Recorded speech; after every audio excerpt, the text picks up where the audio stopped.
மீண்டுமாக நாம் இந்த காலை வேளையில் கர்த்தருடைய வார்த்தைக்கு நிறைய கடந்து வந்திருக்கிறோம். நாம் ஒரு வசனத்தை நாம் வாசித்து கர்த்தருடைய வார்த்தைக்கு நிறைய கடந்து போகிறோம். வாசியுங்கள். வெளிப்படுத்தின விசேஷம் 1ஆம் அதிகாரம் 10வது வசனத்தை வாசியுங்கள். வெளிப்படுத்தின விசேஷம் 1ஆம் அதிகாரம் 10வது வசனம். கர்த்தருடைய நாளில் ஆவிக்கு உள்ளானேன். நாம் கண்களை மூடுவோம். போதும், கண்களை மூடுவோம். சர்வ வல்லமையுள்ள எங்கள் ஆண்டவரே, இந்த அருமையான காலை வேளைக்காக உமக்கு நன்றி. வேத வாக்கியங்களை ஆராய்ந்து பாருங்கள், அவைகளில் உங்களுக்கு நித்திய ஜீவன் உண்டு என்று சொல்லியிருக்கிறேன். இந்த காலை வேளையிலும் உம்முடைய வேத வாக்கியங்களை ஆராய்ந்து பார்க்கும்படி நீர் பாராட்டின தயவுக்காக உமக்கு ஸ்தோத்திரம். தகப்பனே, இந்த காலை வேளையிலே எங்களுக்கு நீர் பேசுவீராக. மனுஷனுடைய சத்தத்தை நாங்கள் கேட்டு சோர்ந்து போயிருக்கிறோம் ஆண்டவரே. உம்முடைய சத்தம் விடாய்த்த ஆத்துமாக்களை உயிர்ப்பிக்கும் என்று பார்க்கிறோமே, பலவீனனை பலப்படுத்தும் என்று பார்க்கிறோமே, மரித்தோரை உயிர்ப்பிக்கும் என்று பார்க்கிறோமே. அப்படிப்பட்டதான ஒரு வார்த்தை ஒரு விசை எங்கள் சபையில் வரும்படி நாங்கள் ஜெபிக்கிறோம். தேவனுடைய மகத்துவங்கள் வெளிப்பட வேண்டும் என நாங்கள் ஜெபிக்கிறோம். உம்முடைய கிருபை சூழ்ந்து கொள்ளட்டும். உம்முடைய வார்த்தை எங்கள் மத்தியில் வரட்டும். ஆவியானவர் நீர் பேசுவீராக. எங்கள் ஆண்டவர் இயேசுவின் நாமத்தில் பிதாவே, அல்லேலூயா. வெளிப்படுத்தின விசேஷம் 1ஆம் அதிகாரம் 10வது வசனத்தில் யோவான் சொல்கிறாரு, கர்த்தருடைய நாளில் நான் ஆவிக்கு உள்ளானேன் அப்படின்னு சொல்கிறார். இந்த ஆவிக்கு உள்ளானேன் அப்படிங்கிறதுனா என்ன, அதை பற்றி தான் நம்ம இன்றைக்கி பார்க்க போகிறோம். கவனிங்கள். ஆவிக்குரிய வாழ்க்கை என்பது வளர்ச்சி நிறைந்தது. ஆவிக்குரிய வாழ்க்கை என்பது வளர்ச்சி நிறைந்தது. அதாவது உதாரணமாக சொல்லணும்னா, பரிசுத்தம் உள்ளவன் இன்னும் பரிசுத்தமாகிட்டே இருக்கணும். எப்போ வரைக்கும்? இயேசு வர வரைக்கும். அவர்கள் மகிமையின் மேல். அப்போ மகிமையில் என்ன இருக்குது? ஒரு வளர்ச்சி, ஒரு ஸ்டாண்டர்ட் இருக்குது. அடுத்து போயிட்டே இருக்கணும். நீதி செய்கிறவன் இன்னும் நீதி செய்யட்டும், அதுக்கும் ஒரு ஸ்டாண்டர்ட் இருக்குது. அப்போது எல்லாத்துக்குமே ஆவிக்குரிய வாழ்க்கையில் ஒரு ஸ்டாண்டர்ட் இருக்குது. அடுத்தடுத்த லெவலுக்கு போயிட்டே இருக்கணும், வளர்ந்துக்கிட்டே இருக்கணும். ஒரு ஆவிக்குரிய வாழ்க்கையில் இப்போ நம்மளை பொறுத்த வரைக்கும் ஆவிக்குரிய சபைக்கு வந்திருக்கிறோம். நான் வந்தேன், ரட்சிக்கப்பட்டேன், ஆண்டவரை ஏற்றுக்கொண்டேன், ஞானஸ்நானம் எடுத்தேன், பரிசுத்த அபிஷேகம் பெற்றேன். அதுக்கு பிறகு அவ்வளோதான். நான் சொல்கிறது நிறைய பேருக்கு உடன்பாடாக இல்லையான்னு தெரியாது. ஆனால் வசனத்தை பொறுத்த வரைக்கும் அப்படி தான் இருக்குது. நம்மளை பொறுத்த வரைக்கும் ஒரு ஆவிக்குரிய சபையில் ரட்சிக்கப்பட்டு ஞானஸ்நானம் எடுத்து மெம்பர் ஆகிட்டோம்னா சாவர வரைக்கும் நம்மளோட ஸ்டாண்டர்ட் அவ்வளோதான். நம்ம சொல்கிறது என்ன? 25 வருஷமாக நான் விசுவாசி, 20 வருஷமாக நான் விசுவாசி, 30 வருஷமாக விசுவாசி. அதில் வந்து நமக்கு ஒரு பெருமை இருக்குது. ஒரு சிலர்லாம் சொல்லுவாங்க, நான் சபை ஆரம்பித்த காலத்திலேருந்து இங்கே இருக்கிறது முக்கியம் இல்லை, எப்படி இருக்கிறோன்றதான் முக்கியம். நம்ம ஆவிக்குரிய வாழ்க்கையில் 30 வருஷமாக ஒரே ஸ்டாண்டர்டாக இருக்கிறோமா? 30 வருஷமாக ஒரு ஸ்டாண்டர்டில் ஒரு ஆள் அப்படி இருக்குதுன்னா யோசித்து பாருங்களேன். ஒரு பையனை நீங்கள் சொல்லி பாருங்களேன், அந்த கிளாஸில் அவர் கிட்டத்தட்ட 25 வருஷமாக அதே கிளாஸில் தான் இருக்கிறாரு, ரொம்ப நல்ல பையன், ஸ்கூல் ஆரம்பித்தது அங்கே தான் இருக்கிறாரு. ஒரு பேஷண்ட்டை சொல்லி பாருங்கள், ஹாஸ்பிட்டலில் அவர் ரொம்ப நல்ல பேஷண்ட்டு, திறந்த நாள்லேருந்து அவர் தான் பேஷண்ட்டு, 25 வருஷமாக ஒரு அட்மிஷனில் தான் இருக்கிறாரு, இன்னும் வெளியே போகல. அது ஒரு சரியான சாட்சியாக இருக்குமா? இருக்காது. அப்போ என்ன சாட்சி? ஒரு ஆவிக்குரிய வாழ்க்கையில் ஒவ்வொரு வருஷமும் என்ன இருக்குது? ஒரு வளர்ச்சி இருக்குது. சரீரத்தில் வளர்ச்சி இருக்குது. குழந்தை பிறந்ததுலேருந்து அது வளர்ச்சி அடையணும். குழந்தை பிறந்த அன்னையிலேருந்து 15 வருஷமாக அது ஒரே சைஸில் தான் இருந்தால் வளர்ச்சியில் ஏதோ ப்ராப்ளம் இருக்குதுன்னு அர்த்தம். சரீரத்தில் எப்படி ஒரு வளர்ச்சி இருக்குதோ அதே மாதிரி உங்கள் ஆவிக்குரிய வாழ்க்கையில் என்ன இருக்குது? ஒரு வளர்ச்சி இருக்குது. அந்த வளர்ச்சி முதல்ல உங்களுக்கு தெரியணும், அதுக்கப்புறம் அடுத்தவங்களுக்கு தெரியணும். முதல்ல எனக்கே தெரியணுமே, நான் வளர்ச்சி அடைஞ்சிருக்கேனா இல்லையா அப்படிங்கிறது.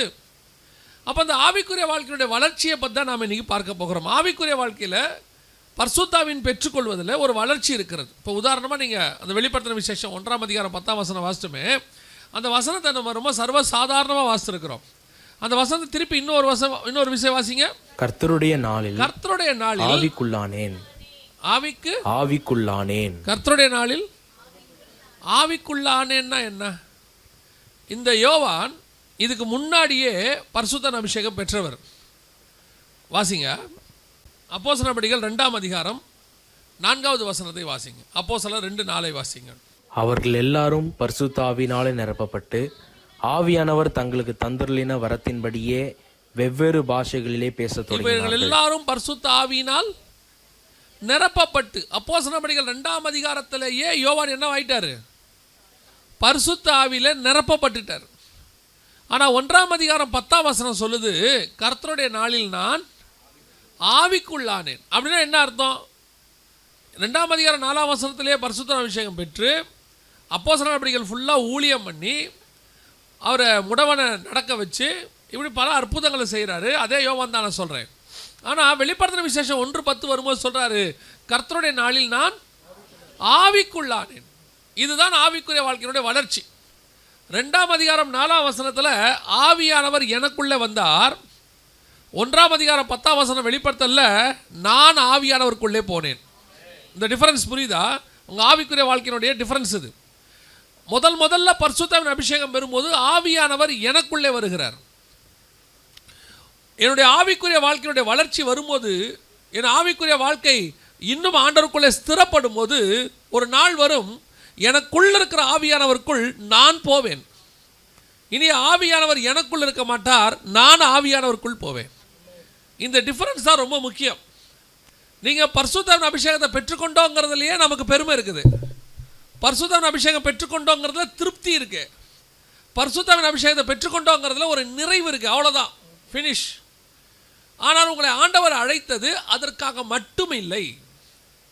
நான் எப்போவும் சொல்லுவேன், ஒரு ஆவிக்குரிய வாழ்க்கையில் வந்த பிறகு ஒரு 5 வருஷம் பிறகு படிக்கிறதுக்கு ஒன்றும் இல்லை, அதுக்கப்புறம் ஆவிக்குரிய வாழ்க்கையில் அவ்வளோதான்னா அந்த ஊழியக்காரங்கிட்ட அசிஸ்டண்ட்டாக இருக்கிறதுல பிரயோஜனம் இல்லை. நான் எங்கிட்ட இருக்கிறவங்ககிட்ட எல்லார்ட்டையுமே சொல்லுவேன். இப்போ சகோதரர்கிட்டையும் சொல்லியிருக்கிறேன். இதுக்கப்புறம் எனக்கு முன்னாடி 2-3 பேர் ஊழியத்தில் போயிருக்கிறாங்க. எங்கிட்ட இருந்து 5 வருஷம் தான் என்கிட்ட இருக்கணும்னு சொல்லுவேன். 5 வருஷத்துக்கு மேலே என்கிட்ட இருக்கக்கூடாது. அது ஒவ்வொருத்தருக்கும் மாறுபடும். எல்லாருக்கும் அதே மெத்தட் கிடையாது, ஒவ்வொருத்தருக்கும் மாறுபடும். ஏசுநாதர்கிட்ட 3.5 வருஷம் தான். என்கிட்ட சொல்லுவேன் 5லேருந்து 7 வருஷத்துக்குள்ளே என்கிட்ட வந்து போயிடணும். காரணம் என்ன? அதுக்கு மேலே படிக்கிறதுக்கு எங்கிட்ட ஒன்றும் இல்லை. அதுக்கு மேலே எல்லாமே ரிப்பீட்டடாக இருக்கும். அதுக்கு மேலே என்ன ஆகும் அப்படின்னு கேட்டால், நான் மெசேஜ் தொடங்கும் போதே பின்னாடி உட்காந்து அவர் என்ன சொல்வார், பிரதர் இதான் கொடுக்க போகிறார் இன்றைக்கி. நான் ஆரம்பித்தோடனே சொல்வார், ஓ இன்னைக்கு இதான்ண்ணா அப்படின்னு. அப்போ அந்த மெசேஜில் அவருக்கு என்ன இருக்காது? கற்றுக்கிறதுக்கு ஒன்றும் இல்லை. கற்றுக்கிறதுக்கு ஒன்றும் இல்லாத இடத்துல அப்புறம் எதுக்கு நம்ம இருக்கணும்? பிரயோஜனம் இல்லை. நான் ஒரு ஊழியக்காரர்கிட்ட அசிஸ்டண்ட்டாக இருந்தேன். இவர் இருந்தவர்கிட்ட இல்லை. அது இப்போ அப்புறம் சொல்லிடணும், அப்புறம் அவராக தான் இருக்கும் அப்படின்னு நான் நினச்சிடக்கூடாது. நான் ஒருத்தர்கிட்ட ஊழியத்துக்கு வந்த புதுசில் போய் அவர்கிட்ட ஒரு வருஷம் அசிஸ்டண்ட்டாக இருந்தேன். அவர் கூட ஒவ்வொரு நாளும் ட்ராவல் பண்ணுவேன். எங்கே போனாலும் பேக் தூக்கிட்டு போவேன். இது நடந்த சம்பவம், அண்ணனுக்கு தெரிஞ்சிருக்க வாய்ப்பு இல்லை. அப்போது ஒரு வருஷம் நான் அவர் கூட இருக்கும்போது ஒவ்வொரு நாளும் ஜெபம் பண்ணுவேன் ஆண்டவர்கிட்ட, நான் இவர்கிட்ட என்ன கற்றுக்கணும் ஆண்டவரே. பார்க்கும்போது என்கிட்ட எனக்கு ரொம்ப டென்ஷனாக இருக்கும். இவர்கிட்ட நான் என்ன கற்றுக்க போகிறேன். ஒரு நாள் வந்துச்சு, ஒரு வருஷம் முடியும் போது ஆண்டவர் சொன்னார், ஒரு நாள் ரொம்ப இதாகிடுச்சு, வேதனையாகிடுச்சு. ஏன் ஆண்டவரே என்னை இவர்கிட்ட வச்சுருக்கிறீங்க? ஏன் அந்த மாதிரி சம்பவங்கள்லாம் நடக்குது. அப்போ ஆவியானவர் சொன்னார், நீ எதெல்லாம் கற்றுக்கக்கூடாதுன்னு இருக்குதோ அதெல்லாம் இங்கே வச்சுருக்கிறேன். இப்போ நீ ஒரு வருஷம் இவர் கூட இருந்திருக்கிற, இங்கே பார்த்த எதையுமே நீ என்ன செய்யக்கூடாது, உன்னுடைய மினிஸ்ட்ரியில் செய்யக்கூடாது. அதுக்கு தான் இவர்கிட்ட வச்சேன். அந்த ஒரு வருஷம் கழித்து கத்தர் வெளியே கொண்டு போனார். இன்னைய வரைக்கும் நான் சொல்லுவேன், அவர்கிட்ட இருக்கிற அந்த குணங்கள் எதுவும் எங்கிட்ட வராதபடி கத்தர் பார்த்து கொண்டார். ஒருகிட்ட இது நெகட்டிவாக கற்றுக் கொடுக்குறது, பாசிட்டிவாகவும் கற்றுக் கொடுக்கறது. ஒரு லிமிட்டுக்கு மேலே கற்றுக்கிறது ஒன்றும் இல்லைன்னா அங்கே இருக்கிறதுல அவசியமே இல்லை. அப்போது ஆவிக்குரிய வாழ்க்கையில் ஒரு லெவலுக்கு மேலே, இதுக்கு மேலே ஆவிக்குள்ள வளர்ச்சி இல்லை அப்படின்னா நீங்கள் பரிசுத்தாவை பெற்று பிரயோஜனம் இல்லை. அதுக்கப்புறம் பூமியில் இருக்கிறதுல பிரயோஜனமே இல்லை. அப்போ ஒரு வளர்ச்சி வளர்ந்துக்கிட்டே இருக்கணும். அப்போ இந்த பரிசுத்தாவி உங்களுக்குள்ளே வருவதற்கும் நீங்கள் பரிசுத்த ஆவியானவருக்குள் போவதற்கும் என்ன டிஃபரன்ஸ், அதை மட்டும்தான் நாம் இன்றைக்கி பார்க்க போகிறோம், பார்த்துட்டு ஜெபம் பண்ண போகிறோம். முதலாவது, பரிசுத்த ஆவியானவர் உங்களுக்குள்ளே வரும்போது நீங்கள் எப்படி இருந்தீர்கள், அவர்கள் எப்படி இருந்தார்கள். அப்போஸ்தலர்கள் வாசிங்க. அதே அப்போஸ்தலர் நடபடிகள் 2ஆம் அதிகாரத்தில் 4வது வசனத்தை வாசிங்க. அவர்கள் எல்லாரும் பரிசுத்த ஆவியினாலே நிரப்பப்பட்டு ஆவியானவர் தங்களுக்கு தந்தருளின வரத்தின்படியே வெவ்வேறு பாஷைகளிலே பேசத் தொடங்கினார்கள். நல்லா கவனிங்க. பரிசுத்த ஆவியானவர் வரும்போது அவர்கள் அத்தனை பேரும் என்ன பண்ணார்கள்? வெவ்வேறு பாஷைகளில். இப்போ நான் இதை சொல்கிறதுக்கு முன்னாடி இன்னொன்று சொல்லிட்டு போகிறேன். பரிசுத்தாவின் அபிஷேகத்தை நான் குறைவுபடுத்தலை, மட்டுப்படுத்தலை. நீங்கள் நினச்சிடக்கூடாது, ஓ பரிசுத்தாவின் அபிஷேகத்தை விட அவர் ஏதோ குறையா இல்லை. பரிசுத்தாவின் அபிஷேகம் என்பது ஒரு ஆரம்பம், அதனுடைய முடிவு ஒன்று இருக்குது. அதான் நான் சொல்கிறேன். நான் முடிவோடைய மேன்மையை சொல்லும் போது ஏதோ இதை குறைவுபடுத்துகிறேன்னு அர்த்தம் இல்லை. இப்போது ஃபஸ்ட் ஸ்டாண்டர்ட் எல்கேஜி படிக்கிறீங்கன்னு போது நீங்கள் டாக்டருக்கு படிக்கணும்னு சொன்னால் எல்கேஜி கேவலமான விஷயம் இல்லை. எல்கேஜி இருந்தால் தான் நீங்கள் டாக்டருக்கு வர முடியும், புரியுதா? ஆனால் எல்கேஜிலேயே இருக்கக்கூடாதுங்கிற இன்னும் நீ எல்கேஜிலேயே இருக்கிறிய அப்படின்னா எல்கேஜி கேவலம் இல்லை, உன்னுடைய ஆவிக்குரிய வளர்ச்சி அந்த அளவுக்கு வரணும்னு அர்த்தம். அதை தான் உங்களுக்கு சொல்ல வரேன். அப்போ 4ஆம் அதிகாரத்தில் 4ஆம் வசனத்தில் என்ன வாசிக்கிறோம்? பரிசுத்த ஆவி உங்களுக்குள் வரும்போது அவர்கள் வெவ்வேறு பாஷைகளை என்ன செய்ய தொடங்கினார்கள்? பேச தொடங்கினார்கள். அதே நேரத்தில் ஆவிக்குள்ளாகிற அனுபவம் வரும்போது என்ன நடக்குது வாசிங்க. அதே 1ஆம் அதிகாரம் வெளிப்படுத்தின விசேஷம் 10வது வசனம். இந்த ரெண்டுத்தையும் கையில் வச்சுக்கோங்க. அப்போஸ்தலர் 2ஆம் அதிகாரத்தையும் வச்சுக்கொள்ளுங்க, வெளிப்படுத்தல் 1ஆம் அதிகாரத்தையும் கையில் வச்சுக்கொள்ளுங்க. அப்போ வாசிங்க, 1:10 வாசிங்க. கர்த்தருடைய நாளில் ஆவிக்குள்ளானேன், அப்பொழுது எனக்கு பின்னாலே எக்கால சத்தம் போன்ற பெரிதான ஒரு சத்தத்தை கேட்டேன். நல்லா கவனிங்க. பரிசுத்த ஆவி இவங்களுக்குள்ளே வரும்போது இவர்கள் வெவ்வேறு பாஷையில் பேசினார்கள், ஜனங்கள் அதை கேட்டார்கள். நல்லா புரியுதா? ஆனால் இவர் ஆவிக்குள்ளாகும் போது இவர் பேசவில்லை, கர்த்தர் பேசினார், இவர் கேட்டார். இந்த ஆவிக்குள்ளாகிற அனுபவத்தோட டிஃபரன்ஸ் தெரியுதா? பரிசுத்தாவிக்குள்ள உங்களுக்குள்ள பரிசுத்தாவியானவர் வரும்போது நாம் அந்நிய பாஷை பேசுகிறோம், பற்பல பாஷை பேசுகிறோம், வெளிப்பாடு பேசுகிறோம், செய்தி பேசுகிறோம், அநேகருக்கு சுவிசேஷத்தை ஆவியானவர் உணர்த்துறாரு, தீர்க்க தரிசனம் சொல்லுகிறோம், எல்லாம் இருக்குது, வியாக்கியானம் பண்ணுகிறோம், எல்லாம் இருக்குது. இது பரிசுத்தாவி உங்களுக்குள்ளே வரும்போது நடக்கிறது. இதைத்தான் வாழ்நாள் ஃபுல்லாக வச்சுக்கிட்டு ஓட்டி முடிச்சிட்டோம் நாங்கள்லாம். என்ன சொல்கிறேன், இப்படியே பரிசுத்தாவியில் வச்சுட்டு ஒரு ரெவலேஷன் கிடைக்குது, ஒரு வெளிப்படுத்தின விசேஷம் கிடைக்குது, அல்லது வசனத்தில் வெளிப்பாடு கிடைக்குது, இதை பேசுகிறோம், ஜனங்களுக்குள்ளே சொல்கிறோம், அது வேறு. இதுதான். ஆனால் இதை குறையாக சொல்லலை, இது ஒரு வகை, இது ஒரு ஸ்டார்டிங் பாயிண்ட். பரிசுத்தாவி வரும்போது நாம் அந்நிய பாஷை பேசுகிறோம், எல்லாம் செய்கிறோம். இதோட கூட முடிவுக்கு வந்துடக்கூடாது. இதோட அடுத்த ஸ்டேஜ் ஒன்று இருக்குது. நீங்கள் ஆவிக்குள்ளாகிற அனுபவத்துக்கு வரும்போது நீங்கள் பேச மாட்டீர்கள், உங்கள் ஜெப நேரங்களில் கர்த்தர் பேசுவார். இப்போ கூட நீங்கள் சொல்வீங்க கர்த்தர் பேசினார். கர்த்தர் எப்படி பேசினார்? செய்தியின் வழியாக பேசினார், பாஸ்டர் மூலமாக பேசினார், அப்புறம் வந்துட்டு வசனத்தின் மூலமாக பேசினார். அதெல்லாம் நான் குறையா சொல்ல, எல்லாம் உண்டு தான். ஆனால் கர்த்தருடைய சத்தத்தை கேட்குற இடத்துக்கு நீங்கள் வருவீர்கள். கர்த்தருடைய சத்தம்னா என்னன்னு உங்களுக்கு கேட்க தொடங்கும். அதுதான் ஆவிக்குரிய வாழ்க்கையினுடைய வளர்ச்சி. இன்றைக்கி நாம் பேசிக்கிட்டே இருக்கிறோம், எல்லோரும் கேட்டுக்கிட்டே இருக்கிறாங்க. அதில் வந்து வேறு ஒரு சிலர்லாம் சொல்லுவாங்க, செய்தி சூப்பராக இருந்துச்சு, வசனம் நல்லா இருந்துச்சு. நல்லது, உண்மைதான். ஆனால் இதில் நான் திருப்தி அடைகிறதுக்கு ஒன்றும் இல்லை. ஏறாவது கூட நல்லா பேசுவார், ஏறது கூட என்ன செய்வார்? நல்லா பேசுவார். எல்லாரும் சொல்லுவாங்க இது கர்த்தருடைய வார்த்தையை போல் இருக்கிறது. அகிதாப்பேல் நல்ல ஆலோசனை கொடுப்பாரு, அது கர்த்தருடைய ஆலோசனையை போல் இருக்கிறது. சவுலும் தீர்க்க தரிசனம் சொல்வார், அவரும் தீர்க்கதரிசியில் ஒருவராக எண்ணப்பட்டார். இது அல்ல, நிறைய பேர் பாராட்டுறது அல்ல, அது கர்த்தர் கொடுக்குற கிருபை, அது வேற. ஆனால் என்னுடைய நோக்கம் என்ன தெரியுமா? பரிசுத்தாவி எனக்குள்ள வந்து நான் பேசுவதல்ல, நான் பரிசுத்தாவிக்குள்ள போய் அவர் எங்கிட்ட பேசணும், தேவன் எங்கிட்ட பேசணும், நான் கர்த்தருடைய சத்தத்தை கேட்கணும். ஒரு ஆவிக்குரிய சபைக்கு வந்து 10 வருஷம் ஆகி 5 வருஷம் ஆகி நம்ம சொல்கிறோம் ஊழியத்தில் வந்துட்டோம், இல்லை ஆவிக்குரிய சபைக்கு வந்துட்டோம், கர்த்தருடைய சத்தத்தை கேட்டிருக்கிறோமா? கர்த்தர் இது வரைக்கும் உங்கள்கிட்ட இடைப்பட்டிருக்கிறாரா? உடனே என்ன, அதெல்லாம் தீர்க்க தரிசிக்கிட்டு தான், அப்படிலாம் ஒன்றும் பைபிளில் இல்லவே இல்லை. தீர்க்க தரிசிக்கிட்டு தான் பேசுவார்லாம் கிடையவே கிடையாது. அதெல்லாம் பழைய ஏற்பாடு. புதிய ஏற்பாட்டில் நம்ம அத்தனை பேருடன் கர்த்தர் பேசுவார். உயிர் தெழுந்த ஆண்டவர் முதலில் கேபாவுக்கும், பின்பு 12 பேருக்கும், பின்பு 500க்கும் மேற்பட்டவர்களுக்கும் தரிசனமானார். கர்த்தர் யார் யாருக்கெல்லாம் வெளிப்படுத்த நினைக்கிறோம் எல்லாருக்கும் வெளிப்படுத்துவார். யார் வேணாலும் கர்த்தரோட சத்தத்தை கேட்கலாம்.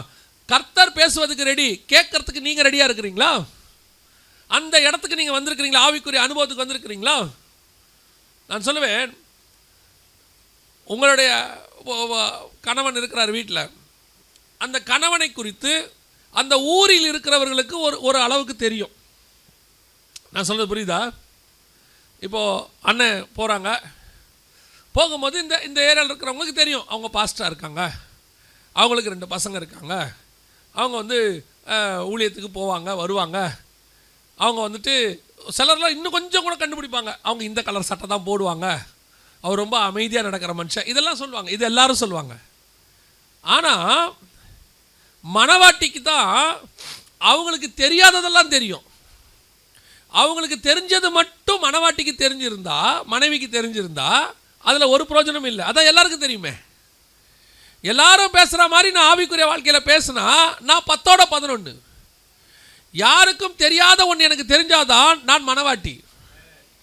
இப்போ அண்ணனை பற்றி அவங்க சிஸ்டர் கேட்கும் போது அவங்க தனிப்பட்ட முறையில் சில விஷயங்கள், அவருக்கு இது பிடிக்கும், இது பிடிக்காது, இது சாப்பிடுவார், இது சாப்பிட மாட்டார், இதெல்லாம் வேறு யாருக்குமே தெரியாது. யாருக்கு தெரியும்? மனவாட்டிக்கு மட்டும்தான் தெரியும். அப்போ நான் ஆவிக்குரிய வாழ்க்கையில் மனவாட்டியாக மாறுறேன், கர்த்தரோடு கூட இருக்கிறேன், இன்னும் நெருங்கி இருக்குன்னா என்ன அர்த்தம்? நாங்கள் எல்லாம் ஆவியில் நேரம் ஜோம் பண்ணுவோம், நாங்கள் எல்லாம் கூடி ஒன்றா ஜோம் பண்ணுறோம், நாங்கள் ஜோம் பண்ணும்போது ஆவியானவர் இறங்குவார், எங்கள் சபையில் ஆராதனை நல்லா இருக்கும், எல்லாம் உண்மை. What is your personal experience with the God? That is very important. உங்களுடைய தனிப்பட்ட வாழ்க்கை கர்த்தரோடு கூட எப்படி இருக்கிறது? உங்கள் தனிப்பட்ட ஆவிக்குரிய வாழ்க்கையில் கர்த்தரோட சத்தத்தை கேட்டிருக்கிறோமா? we are satisfied with the spiritual life. அதான் ரொம்ப பிரச்சனை. இப்போ நம்ம என்ன ஆகிறோம்? நம்ம ஆவிக்குரிய வாழ்க்கையில் ஒரு திருப்தி நிலைமைக்கு வருகிறோம். ஒரு திருப்தி நிலைமை வரும்போது தேக்கம் வரும். நான் சொல்கிறது புரியுதா? ரொட்டீன் லைஃப், ரொட்டீன் ஆவிக்குரிய வாழ்க்கை, இதுதான் உங்களுடைய மொத்த ஸ்டாண்டர்ட்னா அதுக்கப்புறம் நீங்கள் இந்த பூமியில் இருக்க வேண்டிய அவசியமே கிடையாது. எதுக்கு ஆண்டவர் வச்சிருக்கிறாரு? இல்லை நான் பேர பிள்ளைகளை பேத்தியெல்லாம் பார்த்துட்டு சாவர வரைக்கும் அதெல்லாம் புதிய ஏற்பாட்டில் கிடையவே கிடையாது. புதிய ஏற்பாட்டில் அந்த மாதிரி ஆசீர்வாதம்லாம் கிடையாது. அதெல்லாம் பழைய ஏற்பாட்டில் சொல்லப்பட்ட பூமிக்குரிய ஆசீர்வாதம். பழைய ஏற்பாட்டை பொறுத்தவரை, புதிய ஏற்பாட்டை பொறுத்த வரைக்கும் ஆவிக்குரிய மேலா, அதான் வசனம் சொல்லுது, சிங்காசனத்துக்கு வலதுபுறத்தில் உள்ள மேலானவைகளையே நாடுங்கள். நான் மேலான ஆசீர்வாதத்துக்காக தான் பூமியில் இருக்கிறேன். அப்போ எனக்கு இந்த பூமியில் இருக்கிற ஆசீர்வாதம் இல்லையா? அதெல்லாம் கூட கொடுக்கப்படும், தேவைப்பட்டால் கர்த்தர் கொடுப்பார். அதாவது பழைய ஏற்பாட்டில் பரலோகம் அவங்களுக்கு வாக்குத்தத்தம் பண்ணப்படலை. என்ன பழைய ஏற்பாட்டில் பரிசுத்தவானா நீங்கள் வாழ்ந்தாலும், எபிரேயர் 11:39 சொல்லுது, அவர்கள் எல்லாரும் விசுவாசத்தினாலே நற்சாட்சி பெற்றிருந்தும் வாக்குத்தத்தம் பண்ணப்பட்டதை அடையாமல் போனார்கள். அவங்களுக்கு அது கொடுக்கப்படலை, அவங்க மேல் பாதாளத்துக்கு போயிட்டாங்க. அதனால தான் சங்கீதக்காரன் சொல்கிறான், தேவரீர் என் ஆத்மாவை தாழ்ந்த பாதாளத்துக்கு தப்புவித்தீர். யாக்கோபு சொல்கிறார், என் நரைமயிரை துக்கத்தோடு கூட பாதாளத்தில் இறங்கப்பட. அவங்களாம் மேல் பாதாளத்துக்கு தான் போனாங்க, பரலோகம் இல்லை. அதனால் பூமியில் இருக்கிற நாளளவும் அவங்களுக்குள்ள பூமிக்குரிய ஆசீர்வாதங்களை பற்றி மட்டும் சொல்லப்பட்டது நியாயப்பிரமாணத்தில். உனக்கு பிள்ளையை கொடுப்பேன், நீடித்த ஆயுஸ் கொடுப்பேன், செல்வந்தனாக இருப்பேன், தேசத்தை கொடுப்பேன், அதை கொடுப்பேன், இதை கொடுப்பேன். ஆனால் புதிய ஏற்பாட்டை பொறுத்த வரைக்கும் நமக்கு பரலோகம் வாக்குத்தத்தம் பண்ணப்பட்டிருக்கிறது. ஆவிக்குரிய மேலான ஆசீர்வாதங்கள் வாக்குத்தத்தம். அப்போ இந்த பூமிக்குரிய ஆசீர்வாதங்கள் நீங்கள் அதை பற்றி கவலைப்பட வேண்டிய அவசியம் இல்லை. உங்களுக்கு என்ன கர்த்தர் நியமித்தாரோ அது வரும், அதை கர்த்தர் கொண்டு கொடுப்பார். அப்போ என்னுடைய வாஞ்சை என்ன? என்னுடைய வாஞ்சை சிங்காசனத்துக்கு வலதுபுறத்தில் இருக்கிற அந்த மேலானவைகளை நான் நாடுவேன். அது என்ன? நான் இன்னும் அறியணும் ஆண்டவரே, நான் இன்னும் நெருங்கி சேரணும் ஆண்டவரே, நான் 10ஓட 11 செத்துறக்கூடாது ஆண்டவரே. அதான் எனக்கு ஆண்டவர் சொல்லி கொடுத்தார். பாகாலுக்கு முன்பாக 3 வகையான தீர்க்கதரிசிகள் இருந்தார்கள். மன்னிக்கணும், ஏசபேலுக்கு முன்பாக 3 வகையான தீர்க்கதரிசிகள் இருந்தார்கள். ஒன்று ஏசபேலோடு கூட பந்தியில் சாப்பிடுகிற தீர்க்கதரிசிகள். ஏசபேல் போடுற பந்தியில் என்ன பண்ணுவாங்க? சாப்பிடுவாங்க. இன்னொன்று அவளுக்கு பயந்து குகையில் போய் மறைஞ்சிருந்த ஒரு 7000 பேர். இவங்க என்ன செய்ய மாட்டாங்க? அதுலேயும் சேர மாட்டாங்க. ஆனால் அவளை எதிர்க்கிறதுக்கோ தைரியமாக பேசுறதுக்கோ என்ன கிடையாது. அதனால் போய் குகையில் மறைஞ்சிக்கணும். இன்னொரு வகையான தீர்க்கதரிசி இருக்கான். அது யார் தெரியுமா? எலியா. அவன் என்ன பண்ணுவான் தெரியுமா? தைரியமாக சொல்லுவான், பனியும் மழையும் பெய்யாது. இந்த 3 வகையான தீர்க்கதரிசி ஆண்டவர் சொல்லிட்டு சொல்கிறாரு, இதில் நீ எதை வேணாலும் இருக்கலாம், சாய்ஸ் இஸ் யுவர்ஸ். நீ உலகத்தோடு கூட சேர்ந்து கொண்டு எல்லாரும் போகிறாங்க, அமைச்சரை பார்க்க, எம்பியை பார்க்க, எம்எல்ஏவை பார்க்க, அவர் கொடுக்குற இடஒதுக்கீடை வாங்க, அவர் கொடுக்குற காசை வாங்கிறதுக்கு ஒரு குரூப் போகுது. அதோடையும் நீ போகலாம். ஓட்டுக்கு காசு கொடுக்குற குரூப் ஒன்று இருக்குது. இது அடுத்த மாதம் வந்துடுவாங்க உங்களுக்கு எல்லாம். 5000 ரூபா 10,000 ரூபான்னு கொடுப்பாங்க. விசுவாசிகளாக ஒரே சந்தோஷம், சோத்திரத்தோடு அதை வாங்கி ஜபத்தோடு கூட ஓட்டு போடுறது. நான் சொல்லிட்டேன், ஓட்டுக்கு காசு வாங்குற விசுவாசி பரலோகத்துக்கு போகாது. இதுக்கு காலையில் வராமே இருந்திருக்கலாம். நீ இல்லை அப்படி தான் நினைக்கிறீங்க? நீ வராமே இருந்திருக்கலாம். என்னை பொறுத்த வரைக்கும் ஏசாவுக்கு 1 டம்ளர் கூழ், உங்களுக்கு ஒரு ஓட்டு. ஓட்டு போடுங்க, அது உங்கள் இஷ்டம். யாருக்கு வேணாலும் போடுங்க, அது உங்கள் இஷ்டம். ஆனால் காசை வாங்கிட்டு போட்டிங்கன்னு வச்சுக்கோங்க, அது விபச்சாரம். ஒரு ஆவிக்குரியவர் என்ன வந்து கேட்டார், பாஸ்டர் நான் ஓட்டுக்கு காசு வாங்கலை, ஆனாலும் எனக்கு ஒரு சந்தேகம், நான் கேட்கட்டான்னாரு. கேளுங்கன்னு சொன்னேன். அவர் சொன்னார், இவங்க 5 வருஷம் நம்மக்கிட்ட கொள்ளையடிக்கிறாங்க, அந்த காசை தான் நமக்கு திருப்பி என்ன பண்ணுறாங்க, ஓட்டுக்கு 5000 ரூபா 10,000 ரூபா தராங்க. அது நம்ம காசு தானே, வாங்கினா தப்பு இல்லையா அப்படின்னாரு. நான் சொன்னேன், உங்ககிட்ட 5 வருஷம் கொள்ளை அடித்தானே அவன் பாக்தா திருட, அவங்கிட்ட நீ வாங்குறியே நீ பக்கா திருட. அவனே உங்ககிட்ட திருடினா நீ அந்த திருடங்கிட்டே திருடுற பாரு. இல்லை? ஓட்டுக்கு காசு வாங்கக்கூடாது என்பது சட்டம், அதை வாங்குவது என்பது லஞ்சத்துக்கு ஈக்குவல். எதுக்கு இதை சொல்ல வரேன் அப்படின்னு சொன்னால், இன்றைக்கி உலக பிரகாரமான ஆசீர்வாதத்துக்காக போகக்கூடிய ஆவிக்குரிய கூட்டம் ஒன்று இருக்குது, சோரம் போகிற கூட்டம் ஒன்று இருக்குது. அது ஊழியக்காரங்களையும் இருக்குது, விசுவாசியிலும் இருக்குது, எல்லாம் இருக்குது. இப்படிப்பட்ட கூட்டமாகவும் நீங்கள் இருக்கலாம், பாகாலுடைய பந்தியில் போய் சாப்பிட்றவங்க. இன்னொரு கூட்டம் இருக்குது, நமக்கு எதுக்கே வம்பு, ஒதுங்கி உக்காந்துக்கோ, எதுலேயும் ஈடுபடாது, நான் உண்டு, என் வேலை உண்டு, நான் எங்கேயும் போக மாட்டேன், யாரையும் பார்க்க மாட்டேன், எங்கே போனாலும் நம்ம நஷ்டம் பண்ணி விட்டுறாங்க, நம்ம பாட்டு ஜோம் பண்ணோமா, பைபிள் வாசமா, சோத்திரம் சோத்திரம் சோத்திரம், வீட்டில் இருந்தோமா பிரச்சனை வரும். இது இருக்கலாம், தப்பு கிடையாது, இது ஓகே, நம்மளை சேவ் பண்ணிக்கலாம். இன்னொரு கூட்டம் இருக்குது, இது யார் தெரியுமா? கர்த்தருக்கு முன்பாக நிற்கிற நான் சொல்லுகிறேன். ஒரு கூட்டம் இருக்குது, இது 7000ன்னு பொத்தாம்பதுவாக வராது, ஒரே ஒருத்தனாக தனித்து நிற்கும். அது கர்த்தருக்கு முன்பாக நிற்கிற கூட்டம். இந்த கூட்டம் பரலோகத்துக்குள்ளே நுழையும் போது பரலோகமே எழுந்திருச்சு நின்று வரவேற்கும். அதுதான் ஸ்தேவான். உள்ளே போகும்போது கர்த்தர் எழுந்திருச்சு நின்னான்னு வசனம் சொல்லுது. பிதாவின் வலது பார்சத்தில் உட்கார்ந்திருந்த இயேசு ஸ்தேவான் போகும்போது என்ன பண்ணுறாராம்? எழுச்சி நிற்கிறார். ஒரு பூமியிலேருந்து ஒரு மனுஷனுக்காக சர்வ வல்லமை உள்ள தேவன் ஏஞ்சி நிற்கிறாருன்னா அவன் லைஃப் எப்படி இருக்குது பாருங்க. இதுதான் ஆவிக்குரிய வாழ்க்கையினுடைய உச்சம். வாழ்ந்தா அப்படி ஒரு ஆவிக்குரிய வாழ்க்கை வாழணும். என்னை பொறுத்த வரைக்கும் ஊழியம் என்பதோ அல்லது ஆவிக்குரிய அழைப்பு என்பதோ ஒரு அழைப்புக்குரியது, பிழைப்புக்குரியது அல்ல. இதை வச்சு சர்வை பண்ணுறதுக்கு நம்ம இங்கே வரவே இல்லை. இயேசுநாதரை வச்சு ஆசீர்வாதம் வாங்கிறதுக்கு வராதிங்க. சபைக்கு வரும்போது இயேசுநாதர் அதை கொடுப்பார், இதை கொடுப்பாரா, இந்த வருஷம் என்ன வாக்குத்தத்தம், இந்த வருஷம் கத்துற, எதை வேணாலும் இயேசுநாதர் கொடுப்பார். ஆனால் நான் வந்தது அதுக்காக இல்லை, நான் வந்தது அவரை தேடுவதற்கு. அந்த தாட்டு வரணும். கணவன் சம்பாரித்து முழுக்க முழுக்க யாருக்கு தான் கொடுக்க போகிறாரு? குடும்பத்துக்கு தான் போட போகிறார். அது பிள்ளைகளுக்காக இருக்கும், மனைவிக்காக இருக்கும், குடும்பத்துக்கு தான் போட போகிறார். ஆனால் கணவன் வீட்டுக்கு வரும்போதெல்லாம் மனைவி காசு கொண்டு வந்தீங்களா, நான் அதை வாங்கிட்டு வர சொன்னேன், வாங்கிட்டு வந்தீங்களா, வாடகை ரெடி பண்ணிங்களா, இப்படின்னு உள்ள நுழையும் போதே கேட்டால் அந்த ஆளுக்கு எப்படி இருக்கும்? கொஞ்சம் டென்ஷனாக தான் இருக்கும். அது கேட்ட உடனே பிள்ளைகள் அங்கேருந்து வந்து, அப்பா ஸ்கூல் ஃபீஸ் ரெடி ஆகிடுச்சா, அப்பா சைக்கிள் வாங்க காசு ரெடி ஆகிடுச்சா, அப்பா செல்ஃபோன், அப்போ இப்போ எப்படி இருக்கும் அவருக்கு? அடுத்த கேள்வி என்ன கேட்பார்? நார்மல் கணவனை தான் என்ன கேட்பார்? ஏண்டா காசுக்காக மட்டும்தானா நான் வந்தமே, ஒரு காப்பி குடிக்கிறீங்களா, என்னப்பா டயர்டாக இருக்கீங்களா, யாராவது கேட்டிங்களா? நார்மல் கணவன் அந்த கேள்வி கேட்குறான். ஒரு ஆவிக்குரிய தகப்பனை நீங்கள் பார்க்க வரீங்க, ஒரு ஆவிக்குரிய மணவாளனை பார்க்க வரீங்க, வந்து முழங்கால் போட்ட உடனே ஆண்டவரே அப்படின்னு ஆரம்பிக்கும். அது சோத்திரம் கூட பண்ணாது. சில ஆட்கள்லாம் எங்கே மறந்துட போகுதுன்னு ஜப குறிப்பை எழுதினே வருது.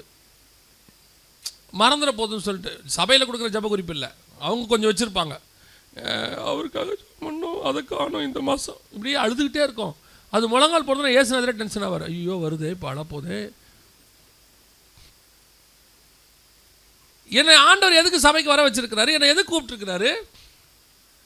அப்படியே வந்த உடனே ஆண்டவர் அதை கொடுப்பார், இதை கொடுப்பார். நான் திருப்பியும் சொல்கிறேன், இயேசுநாதர் ஆயிரங்களில் அல்ல, லட்சங்களில் அல்ல, கோடிகளில் கொடுப்பதற்கு வல்லமை உள்ள தேவனாக இருக்கிறார். அதில் எந்த மாற்று கருத்துமே எனக்கு எதுவே இல்லை. அவர் வந்து the காட் ஆஃப் பிளஸிங் தான், ஆசீர்வாதத்தின் தேவன் தான் அவர். ஆனால் அவர் நம்மகிட்ட எதிர்பார்க்கிறது அதை அல்ல, அவர் நம்மகிட்ட எதிர்பார்க்கிறது அன்பை. என் பிள்ளைங்க வெறும் காசுக்கே வருது, எப்போ பார்த்தாலும் காசுக்கே வருது அப்படின்னா, நம்ம இப்போ பேங்க்குக்கு போகிறீங்க, லோன் கட்ட போகிறீங்க, மாதம் மாதம் போன உடனே அந்த அம்மா எவ்வளோ சார் கட்டுறீங்க அப்படின்னு தான் கேட்கும். போன உடனே அந்த அம்மா நல்லா இருக்கீங்களா சார், சாப்பிட்டீங்களா, வீட்டில் மனைவி பிள்ளைலாம் நல்லா இருக்கா அப்படின்னு என்னைக்காவது கேட்டிருக்கா? இல்லை நீங்கள் எதிர்பார்த்துருக்கீங்களா? போன உடனே அந்த அம்மா சார் கொடுங்க அப்படின்னு, ஏம்மா வந்து நிற்கிறேனே, 4 வார்த்தை நல்லா பேசினியா, நீ வந்து நிற்கிறேனே, மாதம் மாதம் நான் உன்னை பார்க்குறேன் தானே, ஒரு 2 நல்ல வார்த்தை பேசிவிட்டு அதுக்கப்புறம் காசு கேட்டா என்ன அப்படின்னு சொல்லியிருக்கீங்களா? எழுதிச்சு ஒரு அறம் கொடுத்துரும். உனக்கு எனக்கு என்னடா, கட்டிட்டு போ, அது அவங்களுக்கு. ஆனால் மனைவியை பொறுத்த வரைக்கும் அதல்ல.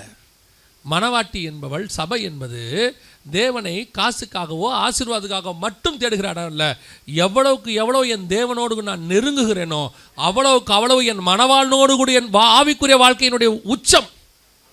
அதுக்கு தான் நான் சபைக்கு வரேன். இதை நீ தேடு, பின்பு இவை எல்லாம் உனக்கு கூட கொடுக்கப்படும். எனக்கு எங்கள் ஆண்டவரை பொறுத்த வரைக்கும், நான் இந்த 28 வருஷம் முடிஞ்சிருச்சு, 29ஆம் வருஷம் நான் ஆண்டவருக்குள்ளே வந்து. இந்த 29 வருஷத்தில் நான் ஆண்டவரை பார்த்த வரைக்கும் நான் ஒன்று சொல்லுவேன், ஆண்டவர் கிள்ளி கொடுக்குற தேவன் அல்ல, அள்ளி கொடுக்குற தேவன். அவர் கையை ரொம்ப பெருசு. அவர் கொடுக்க ஆரம்பித்தார்னா அப்படி தான் கொடுப்பார். ஆனால் அவர் எதிர்பார்க்கறது என்னென்னா, அதுக்கு தான் நீ என்னை தேடுறியா, வேறு எதுக்காக என்னை தேடலையா? அப்போ நான் என்ன தேடணும்? நீ இன்னும் க்ளோஸாக வா, இன்னும் நெருங்கி வா. வர வர வர வர ஒரு தடவை என் சத்தத்தையாவது கேளு. 10 வருஷம் ஆச்சு, என்னைக்காவது கர்த்தர் சத்தத்தை கேட்டிருக்கீங்களா? 15 வருஷம் ஆச்சு, கேட்டிருக்கீங்களா? எனக்கு ரொம்ப ஆச்சரியப்பட்ட ஒரு வசனம் இருக்குது பைபிளில். 1 சாமுவேலின் புஸ்தகம் 3ஆம் அதிகாரம் 7வது வசனம் வாசிங்க. 1 சாமுவேல் 3:7. சாமுவேல் கர்த்தரை இன்னும் அறியாதிருந்தான், கர்த்தருடைய வார்த்தை அவனுக்கு இன்னும் வெளிப்படவில்லை. யார் இந்த சாமுவேல்? அப்பா என்ன தெளிவாக இருக்காங்க பாருங்க. சாமுவேல் குழந்தையா, சின்ன பையனா? கொஞ்சம் சவுண்டா சகோதரா. நம்ம ஒரு சின்ன பையனா, தீர்க்கதரிசியா, பெரியவனா, என்ன ஒரு முடிவுக்கு வந்துட்டோம்னா நம்ம அதுக்கப்புறம் போகிறதுக்கு நல்லாயிருக்கும். சரி, கவனிங்க. 1ஆம் அதிகாரத்தில் சாமுவேலை கொண்டு போய் விடும்போது சாமுவேல் பால் மறக்க பண்ணி அவங்க அம்மா கொண்டு போய் விட்டாங்க. பிள்ளையாலே என்ன கொண்டு வருவாங்க? பால் மறக்க பண்ணி கொண்டு வந்து விடுறாங்க. 2ஆம் அதிகாரம் 21வது வசனம்னு நினைக்கிறேன், வாசிங்க. 2:21. 2:21 வாசிக்கிறீங்க? சரி. அதுக்கப்புறம் 26 பாருங்க. சாமுவேல் என்னும் பிள்ளையாண்டான் பெரியவனாக வளர்ந்து, இப்போ எப்படி ஆயிட்டார்? அவரு பெரியவன் ஆயிட்டாரு. உடம்போது எப்படி இருந்தார்? பால் மறக்க பண்ணி. இப்போ குழந்தையா பெரியவனா? முடிவுக்கு வந்துடுவோம் இப்போ நம்ம இனிமேட்டு. ஏன்னா அது அவர் மிஸ்டேக் இல்லை. நம்ம சபையில் சின்ன வயசுலேருந்தே சண்டே கிளாஸில் சின்ன சாமுவேல்னு சொல்லி அந்த ஆள் வளராமே போயிட்டார். நம்ம வியூவில் அந்த ஆள் இப்போ என்னவா இருக்கிறாரு? நமக்கெல்லாம் ஏசுநாதர் பெரியவராக இருக்கிறாரு. பல ஊருக்குள்ளே போனீங்கன்னா எனக்கு குழந்தையாகவே இருப்பார். கையில் அவர் என்னவா இருப்பார்? குழந்தையாக இருப்பார். அந்த மாதிரி அவர் சின்ன சாமுவேல் ஆகிட்டார் நிறைய பேருக்கு. அவர் பெரிய சாமுவேல் தான், பெரியவனாக வளர்ந்து. அப்போது குழந்தையாக இருந்து பெரியவனாக வளர்ந்துட்டார். இப்போ அவர் யார்கிட்ட இருக்கிறாரு? ஒரு பெரிய பாஸ்டர்கிட்ட இருக்கிறாரு. அவர் பேர் என்ன? ஏலி. அந்த பாஸ்டர் யார்? அந்த ஊர்லேயே அவர் தான் சீஃப் பாஸ்டர், பிரதான ஆசாரியர். இப்போ சாமுவேல் கிட்டத்தட்ட ஒரு 15-20 வருஷம் சர்ச்சில் வேலை பார்க்குறாரு. யாருக்கு அசோசியேட்டாக இருக்கிறாரு? பெரிய பாஸ்டருக்கு அசோசியேட்டாக இருக்கிறாரு. எங்கே டெய்லி படுத்து தூங்குறாருன்னு பார்த்தா, விளக்கு அணையும் முன்னே, அந்த 3ஆம் அதிகாரம் 4ஆம் வசனம்னு நினைக்கிறேன், விளக்கு அணையும் முன்னே சாமுவேல் என்னும் பிள்ளையாண்டான் படுத்துக்கொண்டான். அப்படி தானே இருக்குது? ஆமாம். அப்போது விளக்கு எங்கே இருக்குது? பரிசுத்த ஸ்தலத்தில் இருக்குது. ஸோ போஸ்டிங்கும் நல்ல போஸ்டிங், அதான் இருக்கிறதுல டாப் மோஸ்ட் போஸ்டிங், அதுக்கு மேலே போக முடியாது. அப்படிப்பட்ட சாமுவேல் 7ஆம் வசனம் என்ன சொல்லுது? அப்படி 20 வருஷமா சர்ச்சுக்குள்ள இருந்து யாரை தெரியாது? எப்படி இருக்கு பாருங்க. அப்படிதான் விசுவாசி இருக்கு. 10 வருஷம் என்னங்க கர்த்தரை எனக்கு தெரியாதுங்கிறீங்களா? அதுக்கு தான் ஃபர்ஸ்ட் உதாரணம் சொன்னேன். எல்லாருக்கும் தெரிஞ்ச கர்த்தர் உங்களுக்கு தெரிஞ்சு பிரயோஜனம் இல்லை. உங்களுக்கு என்ன இயேசுநாதரை தெரியும்? இயேசுநாதர் எனக்காக வந்தார், பாவங்களை மன்னித்தார், சிலுவையில் அறையப்பட்டார், உயிரோடு கூட எழுந்தார், மீண்டும் வருவார். இப்போ உங்களுக்கு என்ன தெரியும்? அவருக்கு தெரியாதது. அதுதான் உங்களுக்கும் தேவனுக்கும் உள்ள தொடர்பு. என் மணவாளனை குறித்து யாருக்கும் தெரியாத விஷயம் எனக்கு தெரியும். 11 சீஷர்களுக்கு யார் காட்டி கொடுக்க போறான்னு தெரியாது. ஆனால் ஒருத்தனுக்கு தெரியும். யாருக்கு தெரியுமா? அந்த மார்பில் சாஞ்சிருக்கிறவனுக்கு தெரியும். அவன் கேட்குறான், யார் ஆண்டவரே? அவங்ககிட்ட மட்டும் சொல்கிறாரு, இந்த துணிக்கையை யார் இடத்துல தோய்த்து கொடுக்குறேனோ. ஏன் 11 பேர் கேட்டதுக்கு என்ன சொன்னார்? நீங்கள் சும்மா இருங்கன்ட்டாரு. ஆனால் ஒருத்தன் கேட்டால் சொல்லுவார், அதுதான் இவர்களுக்கும் அவனுக்கும் தேவனிடத்தில் உள்ள நெருக்கம், அதான் தேவனோடு இருக்கிற ஐக்கியம். நான் இப்போ எந்த அனுபவத்தில் இருக்கிறேன்? பரிசுத்தாவி எனக்குள்ளே வருது, நான் பேசுகிறேன், நான் சொல்கிறேன், நான் தீர்க்கதரிசனம் சொல்கிறேன், நல்லா மெசேஜ் கொடுக்குறேன். கர்த்தர் நிறைய பேர் சொல்கிறாங்க, ஓ அவர் தீர்க்கதரிசனம் பக்காவாக சொல்கிறாரு, அவர் தொட்டா ஹீலிங், கர்த்தர் அவரோடு இருக்கிறார், எல்லாம் ஓகே. ஆனால் நான் கர்த்தருடைய சத்தத்தை கேட்டிருக்கிறேனா? கர்த்தர் என்னோடு கூட பேசி இருக்கிறாரா? கர்த்தர் அவருடைய வார்த்தை என்கிட்ட சொல்லி கொடுத்துருக்கிறாரா? இதுதான் கர்த்தரை அறிகிற அறிவு. இதுக்கு தான் பவுல் சொல்றாரு, அவரை அறிகிற அறிவின் மேன்மைக்காக எல்லாவற்றையும் நஷ்டமும் குப்பையும் என்று விட்டேன். இந்த அறிகிற அறிவு, கர்த்தருடைய சத்தத்தை கேட்குற ஒரு அனுபவம், இந்த இடத்துக்கு நீங்கள் நானும் போனோம். இதுதான் முதலாவது ஆவிக்குள்ளாகும் போது நடக்கும். ரெண்டாவது ஆவிக்குள்ளாகும் போது என்ன நடக்கும்? வாசிங்க 2ஆம் அதிகாரம் அப்போஸ்தலர் நடபடிகள் 11வது வசனத்தை வாசிங்க. 2:11 வாசிங்க. கிரேக்கத்தரும் அரபியரும் ஆகிய நாம் நம்முடைய பாஷைகளிலே இவர்கள் தேவனுடைய மகத்துவங்களை பேச கேட்கிறோமே என்றார்கள். பேச கேட்கிறோம். ஆவியானவர் உங்களுக்குள்ளே வரும்போது உங்கள் மூலமாக தேவனுடைய மகத்துவங்களை பேசுவார். உங்கள் மூலமாக தீர்க்க தரிசனங்களை உரைப்பார். உங்கள் மூலமாக அநேகருக்கு வெளிப்பாடுகளை கொடுப்பார். அவன் பாஷையில் வெளிப்பாடு வருது. அரபுக்காரனுக்கு எகிப்துக்காரனுக்கு அவன் பாஷையில் வருது. நம்முடைய பாஷையில் பேசுகிறாங்களே, எவ்வளோ பெரிய கிஃப்ட் பாருங்க. இது வந்து பைபிளை பொறுத்த வரைக்கும் பேசிக்காமா ஆவியானவர் வரும்போதே நடந்துருமாமா.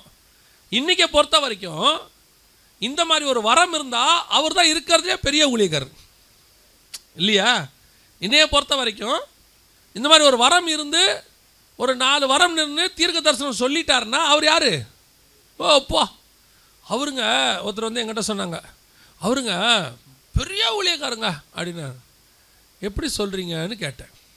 முகத்தை பார்த்த உடனேங்க நம்மளை பற்றி எல்லாமே அப்படியே புட்டு புட்டு வைக்கிறாருன்னாங்க. நான் சொன்னேன், யோ முதல்ல தீர்க்க தரிசனம் என்னன்னு தெரிஞ்சுக்கோ. முகத்தை பார்க்காம சொல்கிறதுக்கு பேர் தான் தீர்க்க தரிசனம். பார்த்து சொல்கிறதுக்கு பேர் குறி சொல்லுதல். நீங்கள் குறி சொல்கிறவன்ட்ட போயிருக்கீங்களா? நம்ம கிளி ஜோசியக்காரரு கைரேகை பார்த்துருக்கீங்களா? இவங்க எல்லாமே எதையாவது பார்த்து தான் சொல்லுவாங்க. ஒன்று உங்கள் கைரேகையை பார்ப்பாங்க, இல்லை உங்கள் முகத்தை பார்ப்பாங்க, அப்படி இல்லைன்னா சீட்டை பார்ப்பாங்க, குறைஞ்சபட்சம் உங்கள் பேரையாவது கேட்பாங்க. இது குறி சொல்லுதல். இதை வந்து என்ன சொல்கிறாங்கன்னா, இப்போ ஒரு பெரிய விஷயமா அவருங்க அப்படியே நான் போய் உட்கார்றேன், என் முகத்தை நீ உட்கார வேண்டாம், நீ வரும்போதே சொல்லுவான். ஒருத்தன் 50 பேர் அனுப்பிச்சிருக்கிறான் என்னை பிடிக்கிறதுக்கு அப்படின்னு வர்றதுக்கு முன்னாடியே சொல்லுவான். வரும்போதே இயேசு சொல்லுவார், இதோ கபடமற்ற உத்தம இஸ்ரவேல ஒருத்தன் வராம்பர். அவன் கேட்பான், எப்படி சொன்னீங்க? இப்போ இல்லைடா, நீ அத்தி மரத்து கீழே இருக்கும்போதே உன்னை நான் பார்த்துட்டேன், உன்னை பார்க்கறதுக்கு முன்னாடியே நீ யாருன்னு எனக்கு தெரியும். இதுக்கு பேர் தான் தீர்க்க தரிசனம். இப்போ நீங்கள் எல்லாருமே இப்போ எப்படி ஆயிட்டீங்கன்னா, குறி சொல்கிறவனை தேர்ந்துக்கிறீங்க. இப்போ நீங்கள் தேடுறீங்களோ இல்லையோ வீட்டுக்கு வர வராங்க. இப்போ ஜனவரி மாதமா எப்படியும் எங்களுக்கு தெரியாமல் ஒரு 2-3 பேர் வந்திருப்பாங்க. நிறைய அண்ணனுக்கு நம்பிக்கை இருக்கும், அவர் சொல்லுவார் எங்கள் விசுவாசி வீட்டுக்கு அப்படிலாம் வரமாட்டாங்கன்னு. எனக்கு எப்பவுமே நம்பிக்கை கிடையாது. ஏன்னா எங்கள் வீட்டுக்கே 3 பேர் வருவாங்க. நான் பார்க்கத்தானே சொல்ல முடியும். எங்கள் வீட்டுக்கு ஒரு கிளி ஒன்று வரும் ஒவ்வொரு ஜனவரி மாதமும். அந்த கிளி என்ன பண்ணுன்னா வாக்குத்தத்த அட்டையை திருப்பிக்கிட்டு வரும். திருப்பிக்கிட்டு வருதுன்னா என்னென்னு கேட்குறீங்களா? நேராக கொடுக்காது, தலைக்கீழே வச்சுருக்கோம் இப்படி தெரியாமல். என்னான்னு கேட்டால் ஒரு நாள், நீங்கள் கண்ணை மூடின்னு ஒன்று எடுங்கோ, அதான் இந்த வருஷம் வாக்குத்தத்தம். இப்படி ஒரு வாக்குத்தத்தை நீங்கள் லைஃப்பில் பார்த்துருக்க மாட்டீங்க. இவங்களெல்லாம் யார் கூப்பிட்டா? உங்களுக்கு ஒரு சபை இருக்குது, உங்களுக்கு ஒரு ஊழியக்காரர் இருக்கிறாரு, உங்களுக்கு இங்கே வாக்குத்தத்தம் கொடுக்குறாங்க, அதோட முடிஞ்சு போச்சு தானே. உங்களுக்கு 100 பேர் வந்து வீட்டில் வாக்குத்தத்தம் கொடுத்தாலும் சந்தோஷம் இல்லை? எல்லாரும் வந்து இப்போ இங்கே சபையில் ஒரு கேலண்டர் கொடுக்குறோம். எது கொடுக்குறோம்? நீங்கள் ஜாப் பண்ணுறதுக்கும் உங்களுக்கு பார்க்குறதுக்கும் கொடுக்குறோம். ஆளாளுக்கு கேலண்டர் தூக்கிட்டு வராங்க, ஆளாளுக்கு வாக்குத்தத்த அட்டை தூக்கிட்டு வராங்க. நீங்களும் என்ன பண்ணுறீங்க? அவங்கள கூப்பிட்டு உட்கார வச்சு ஒரு காப்பியை கொடுத்தோன்னே அவங்க கண்ணை மூடி என்ன சொல்கிறாங்க? ஒரு ஜபத்தில் என்ன சொல்கிறாங்க? ஒரு தீர்க்க தரிசனம். உங்களுக்கு கேட்கறதுக்கு எப்படி இருக்குது? நம்ம பாஸ்டர் சர்ச்சில் திட்டுறாரு, லேட்டாக வந்தால் திட்டுறாரு. பாருங்கள், இப்போ டோர் டெலிவரி வாக்குத்தத்தம் ஸ்விக்கி மாதிரி வீட்டுக்கே வருது. அவர் வந்து என்ன சொல்கிறாரு? இந்த வருடம் உங்களை பலுகி பெருக பண்ணுவார். போன வருஷம் என்ன இழைச்சி போயா இருந்தீங்க? வருஷம் பலுகி பெருகி தானே போகிறீங்க. டாக்டரே கூப்பிட்டு சொல்கிறாரு கொஞ்சம் இழைச்சிருங்க. உங்களுக்கு கேட்கறதுக்கு எப்படி இருக்குது? நான் என்ன சொல்கிறேன், அந்த ஆசீர்வாதம் அப்படியே பழிச்சா உங்களுக்கு ஓகேவா? பலுகி பெருக பண்ணுவார். ஜெபம் முடிக்கும்போது நீங்கள் அப்படியே பறந்து இப்படி 28 இருக்கிற இடுப்பு சைஸு 42 ஆகி முன்னும் பின்னுமாக ஆசீர்வதிப்பாருன்னா வயிறும் இதுவுமா ஆய் அப்படி நின்று, நான் பாஸ்டர் இப்படி பண்ணிட்டீங்க. நம்ம என்ன சொல்ல போகிறோம்? அப்போ உங்களுக்கு எது ஆசீர்வாதம்னு தெரில, எவன் ஆசீர்வாதம் கொடுக்குறவனும் தெரில. யார் கண்ணை மூடி எதை சொன்னாலும் சோத்திரம். நான் சொல்கிறேன், நல்லா கவனிங்க. நீங்கள் தீர்க்க தரிசனம் கேட்கிறவர்கள் அல்ல, நீங்கள் தீர்க்க தரிசனம் சொல்லுகிறவர்கள். நீங்கள் உங்கள் ஆவிக்குரிய வாழ்க்கையில் 10 வருஷம் ஆகி போய் இன்னும் போய் தலையை குடிஞ்சிட்டு நிற்கிறீங்க. எங்கே ஒரு மீட்டிங்கு போனாலும் ஏதாவது ஸ்பெஷல் மீட்டிங் போனால் உடனே குடுக்குன்னு ஓடி வர்றது. முன்னாடி என்ன பண்ணணும்? ஜெபம் பண்ணணும். நான் யாருக்குமே பண்ண மாட்டேன், நிஜமாக தான். சேஃப். எனக்கு முன்னாடி வந்து நின்னோடனே கேட்பேன், எதுக்கு ஜெபம் பண்ணணும்? ஜெபம்னா என்ன? இப்போ நான் பண்ண போகிறேன், யார் கேட்க போகிறா? நான் பண்ணுற ஜெபத்தை யார் கேட்க போகிறா? தேவன் கேட்க போகிறாரு. இப்போ அதுக்கு அவர் என்ன பண்ணணும்? பதில் கொடுக்கணும்ல. அப்போ இந்த அம்மா என்ன கொடுக்கணும்? எனக்கு ஜெப குறிப்புன்னு ஒன்று கொடுக்கணும்ல. வந்து நின்ன உடனே என்ன பண்ணணும்? ஜெபம் பண்ணணும். எதுக்கு ஜெபம் பண்ணணும்? சும்மா தான். என்ன விட்டுருங்க, நான் ஒரு வேலை வெட்டி இல்லாதவன். இயேசுநாதர் என்ன நினைப்பார்? ஆண்டவரே ஸ்தோத்திரம், சர்வ வல்லமையுள்ள தேவன். டேய் நிறுத்துறா, அதுக்கு என்ன வேணும்னு கேளு முதல்ல. என்னம்மா வேணும்? சும்மா தான் போ சொல்கிறா. பரலோகத்தில் வேலை இல்லைன்னு சும்மா வந்து, ஏன்னா எந்த ஊழியக்காரனா பார்த்தாலும் தலை கொடுக்குற கூட்டம் ஒன்று இருக்கு.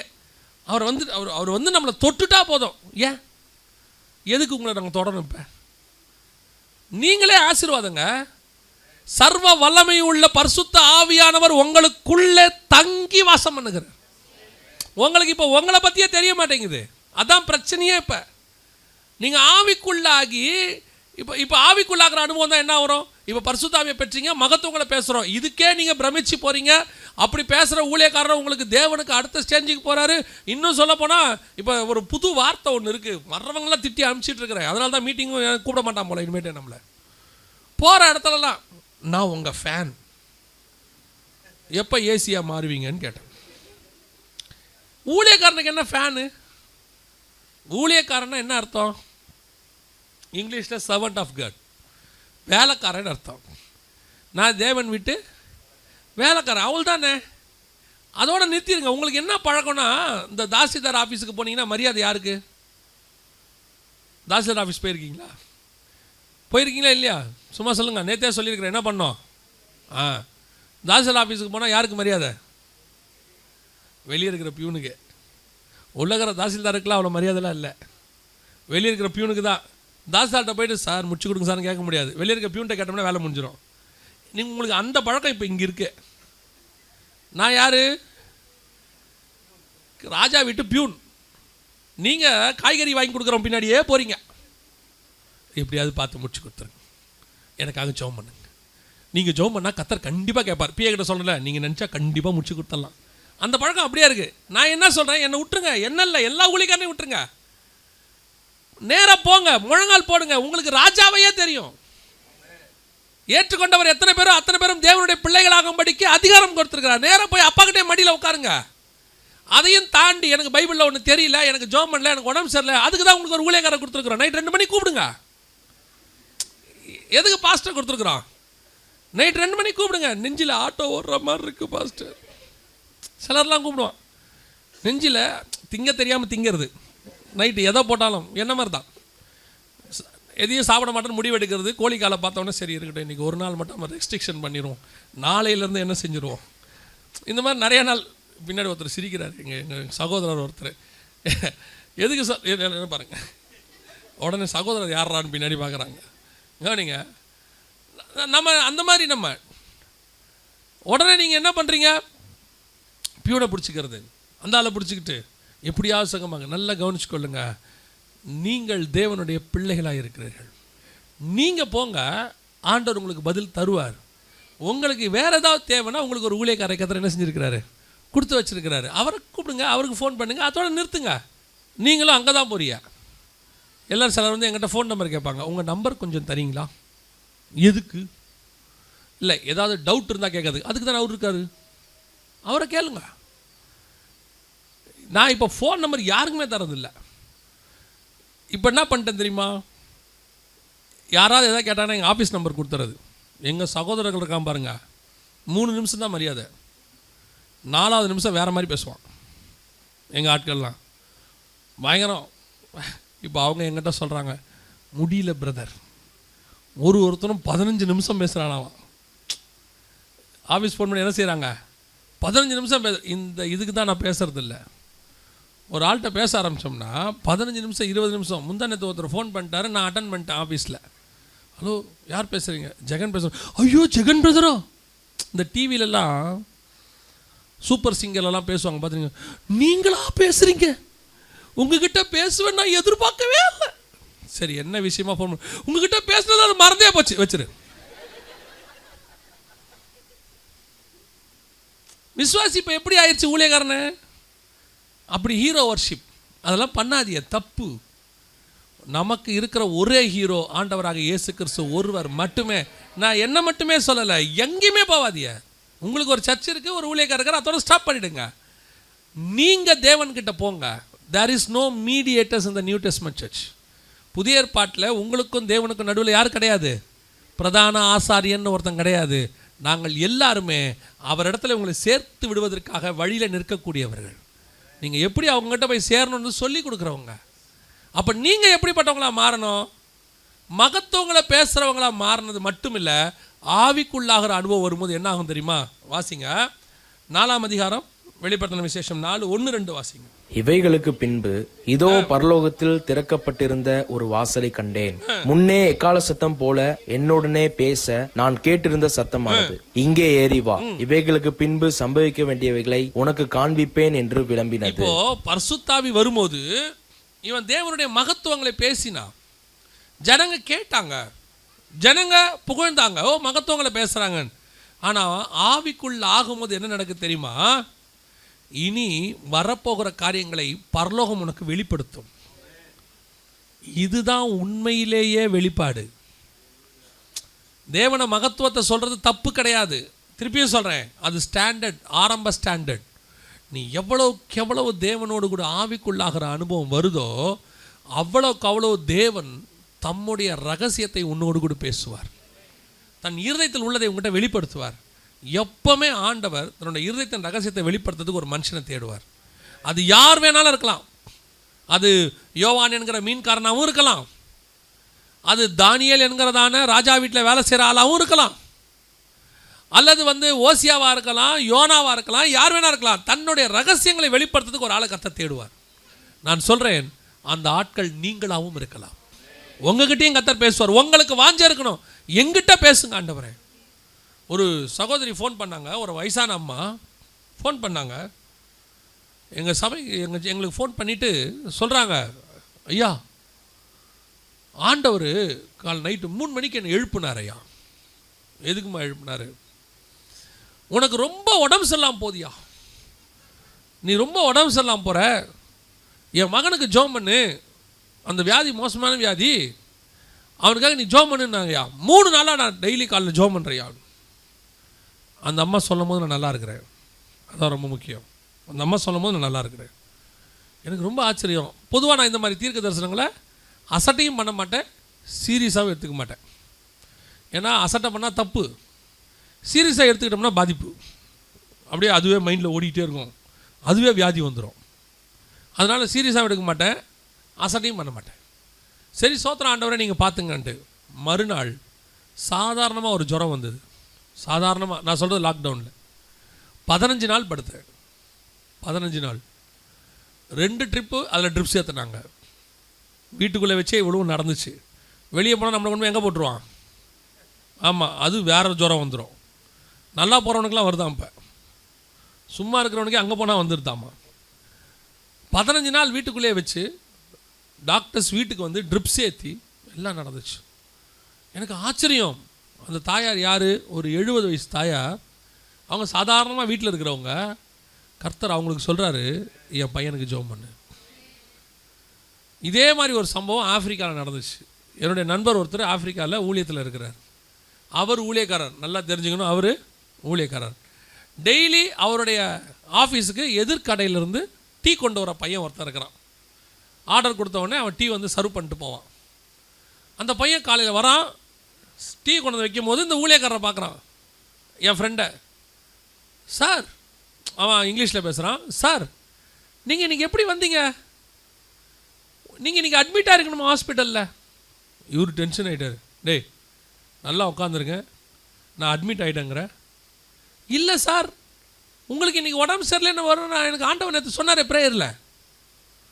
இவருக்கு ஆச்சரியம், நல்லா இருக்கேன் போடா அப்படின்னு துரத்தி விட்டார். காஃபியெல்லாம் குடித்தாச்சு, சாப்பிட்டாச்சு. ஒரு 1 மணி 1:30 மணி இருக்கும். வேலை பார்த்துக்கிட்டே இருக்கார். திடீர்னு ஸ்டமக் பெயின் மாதிரி ஆரம்பிச்சிச்சு. உடனே ஃபெல்ட் ஆகிட்டார். தூக்கிட்டு போனாங்க, அட்மிட் பண்ணாங்க. அவருக்கு எதுவுமே தெரில. நைட்டு ஒரு 7:30 மணிக்கு மேலே யோசிக்கிறாரு, எனக்கு இதை யார் காலையில் இன்ஃபார்ம் பண்ணது? நான் அப்போவே என்ன ஆகியிருக்கணும், யோசிச்சிருக்கணும், நான் ஜெபம் பண்ணியிருக்கணும். ஆனால் இதை வெளிப்படுத்தின பையன் யாருன்றது தான் ரொம்ப முக்கியம். யார்? டீ கொண்டு வர பையன். அவனோடு கூட கர்த்தர் பேசுவாரானால், ஒரு 70 தாயோடு கூட, வீட்டில் இருக்கிற தாயோடு கர்த்தர் பேசுவாரானால், உங்களோடும் என்னோடும் நிச்சயம் கர்த்தர் பேசுவார். தன்னுடைய ரகசியங்களை கர்த்தர் வெளிப்படுத்துவார். செய்ய போகிற காரியங்களை கர்த்தர் சொல்லுவார். அதாவது மற்றவனுக்கு சொல்கிறாரோ இல்லையோ, உங்கள் அளவில் உங்களுக்கு தேவையானதையாவது கர்த்தர் சொல்லுவார். இன்றைக்கி நமக்கு தேவையானதையே நம்ம தெரிஞ்சுக்க முடியாமல் என்ன பண்ணுறோம்? புலம்பிக்கிட்டு இருக்கிறோம். என்ன நடக்குமோ, எதிர்காலத்தை பற்றின பயம், இந்த பையனை இந்த பொண்ணுக்கு கல்யாணம் பண்ணலாமா வேணாமா, வெளிநாட்டுக்கு வேலைக்கு போகலாமா வேணாமா, இந்த இடத்துல இன்வெஸ்ட் பண்ணலாமா வேணாமா, வீடு கட்டலாமா வேணாமா, எவ்வளோ பயம் இருக்குது. ஒரு தேவ சித்தத்தை அறிய முடியாமல் நம்ம என்ன பண்ணுறோம்? உடனடியாக தவிக்கிறோம். உடனே நம்ம என்ன பண்ணுறோம்? நம்ம அளவுக்கு ஆளாளுக்கு ஒரு ஊழியக்காரனை பிடிச்சி வச்சுருக்கிறோம். நியாயாதிபதிகளில் சொல்கிற மாதிரி, நீ என் வீட்டுக்கு ஊழியக்காரனாக இரு, நான் உனக்கு மாற்று வஸ்திரம் தருவேன், ஒரு வெள்ளி பணம் தருவேன்ற மாதிரி நம்ம என்ன பண்ணுறோம்? ஆளாளுக்கு ஒரு ஊழியத்தை பிடிச்சி வச்சுருக்கிறோம். எந்த ஊழியத்தை? அவங்கவுங்க அளவுக்கு ஒரு ஊழியம். அந்த ஊழியத்துக்கு உடனே ஃபோன் அடிக்கிறது, இல்லைன்னா உடனே லெட்டர் எழுதுறது. என் மகனுக்கு இந்த பெண்ணை திருமணம் செய்யலாம் என்று இருக்கிறேன், நீங்கள் என்ன சொல்லுகிறீர்கள்? உன் பொண்ணு கல்யாணம் பண்ணுறதுக்கு அவர் என்ன சொல்லணும்? உங்கள் பொண்ணு கல்யாணம் பண்ணுறதுக்கு யார் ஜெபம் பண்ணணும்? யார் ஜெபம் பண்ணணும்? என்ன கொஞ்சம் கேட்க கஷ்டமாக இருக்கா? ரொம்ப ஈஸியாக இருந்துச்சு ஆவிக்குரிய வாழ்க்கை. எவனுக்காவது லெட்டர் எழுதி ஃபோன் பண்ணி வாழ்க்கையை ஓடிக்கிட்டு இருந்தோமே. இருந்தாலும் அதெல்லாம் தப்புங்கிறானே. 100% தப்பு. புதிய ஏற்பாட்டில் ஊழியக்காரங்க அதுக்கு இல்லை. தேவ சித்தத்தை அறியறதுக்கு தேவன்கிட்ட தான் போகணும், மனுஷங்கிட்ட போகக்கூடாது. தேவ மனுஷங்கிட்டையும் போகக்கூடாது. You must go with a God. தேவன்கிட்ட போங்க, ஆண்டவர்கிட்ட கேளுங்க, ஆண்டவரை என்ன செய்யணும்னு. இப்போ இருக்கிற விசுவாசியெல்லாம், நான் உங்களை சொல்ல, இப்போது யாரும் கோச்சிக்காதீங்க, நான் உங்களை சொல்ல, இப்போ இருக்கிற விசுவாசியெல்லாம் ஆவிக்குரிய சோம்பேறி. என்ன பண்ணுறாங்க தெரியுமா? நான் உங்களை சொல்ல, திருப்பியும் சொல்கிறேன், திருமலை வாயை தாண்டி இப்போ என்ன பண்ணுறாங்க தெரியுமா? இவங்க நல்லா சாப்பிட்டு தூங்குவாங்க. ஃபோன் பண்ணி பாஸ்டருக்கு சொல்லுவாங்க, எனக்காக நீங்கள் உபவாசம் போட்டு ஜெபம் பண்ணணும் பாஸ்டர். ஏன்? நீங்கள் சாப்பிட்டுக்கிட்டு இருப்பீங்க, நாங்கள் ஃபாஸ்டிங் போட்டு ஜெபம் பண்ணணுமா? நிறைய பேர் இருக்காங்க. வேணா சொல்லுங்கள், நீங்களும் வாங்க, சேர்ந்து ஃபாஸ்டிங் போடுவோம். அவங்களுக்கு வேலை இருக்குதாமா. அப்போ நம்ம என்ன அர்த்தம்? வேலை வெட்டி இல்லாதவங்கன்னு அர்த்தம். பாஸ்டருக்கு ஃபோன் பண்ணி நீங்கள் எனக்காக ஃபாஸ்டிங் போடுவீங்க. ஏதாவது கேட்பாங்க, பாஸ்டர் எனக்காக நீங்கள் ஃபாஸ்டிங் போடுவீங்களாம்பாங்க. மாட்டேன்பேன். நான் எனக்காக மட்டும்தான் ஃபாஸ்டிங் போட முடியும். உங்களுக்காக நியாயம் போடணும்.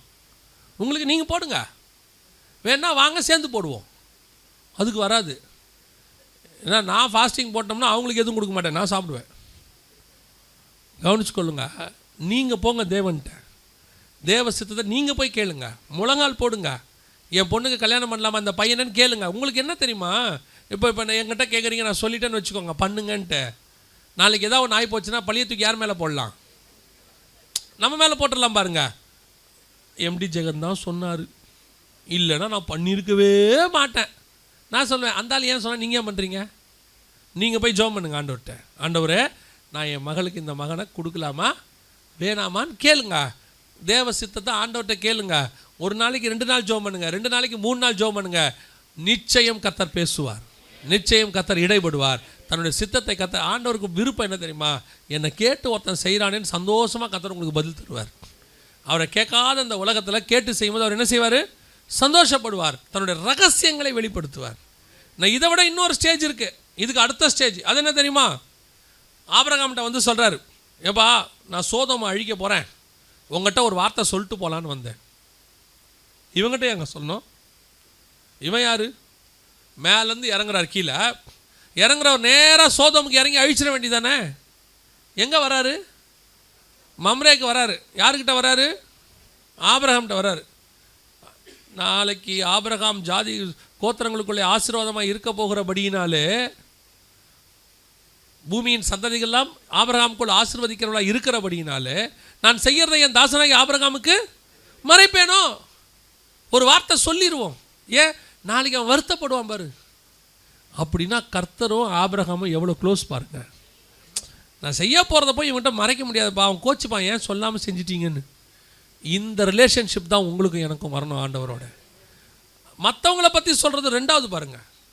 ஃபஸ்ட்டு நம்மளை பற்றி சொல்லணும், அதுக்கப்புறம் கர்த்தர் அவர் இதயத்தில் உள்ளதை நம்மக்கிட்ட பேசணும். எவ்வளோ பெரிய ஆசீர்வாதமான ஆவிக்குரிய வாழ்க்கை பாருங்கள். இந்த மாதிரி ஆவிக்குரிய வாழ்க்கையை பற்றி நம்ம கற்பனையே பண்ணுறதில்ல.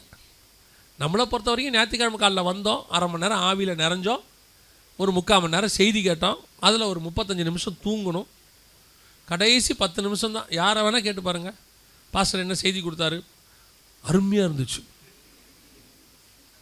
என்னடா செய்தி கொடுத்தாரு, ஆனால் இன்றைக்கி மாதிரிலாம் வரவே வராதுங்க, அருமையான செய்தி.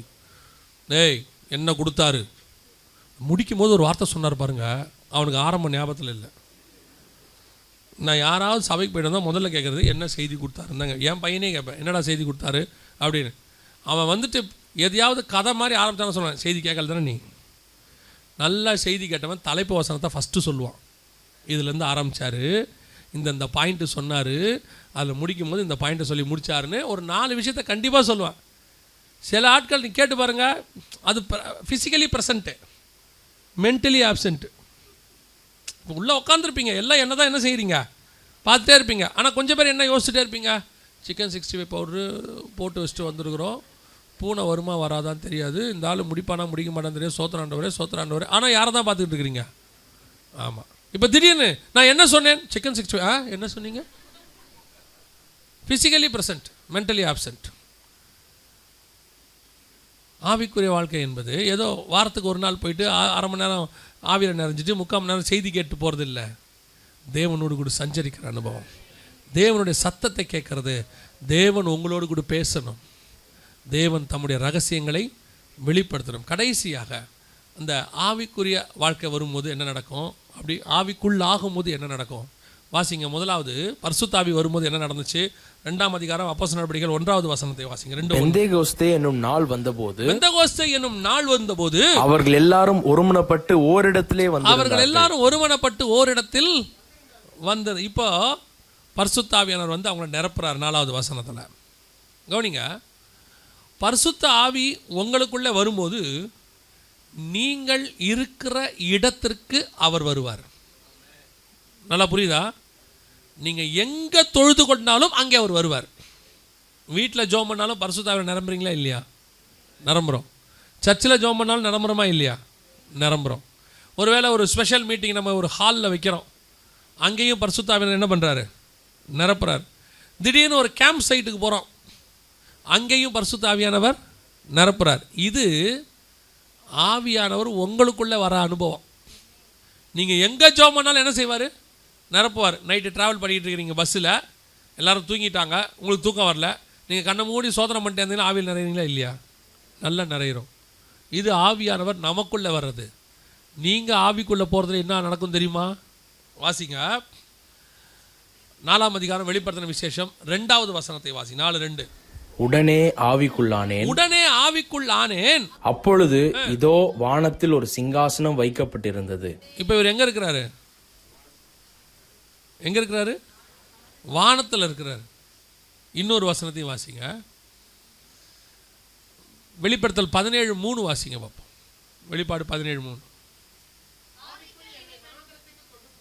ஆவிக்குள் இப்போ எங்க இருக்கிறாரு?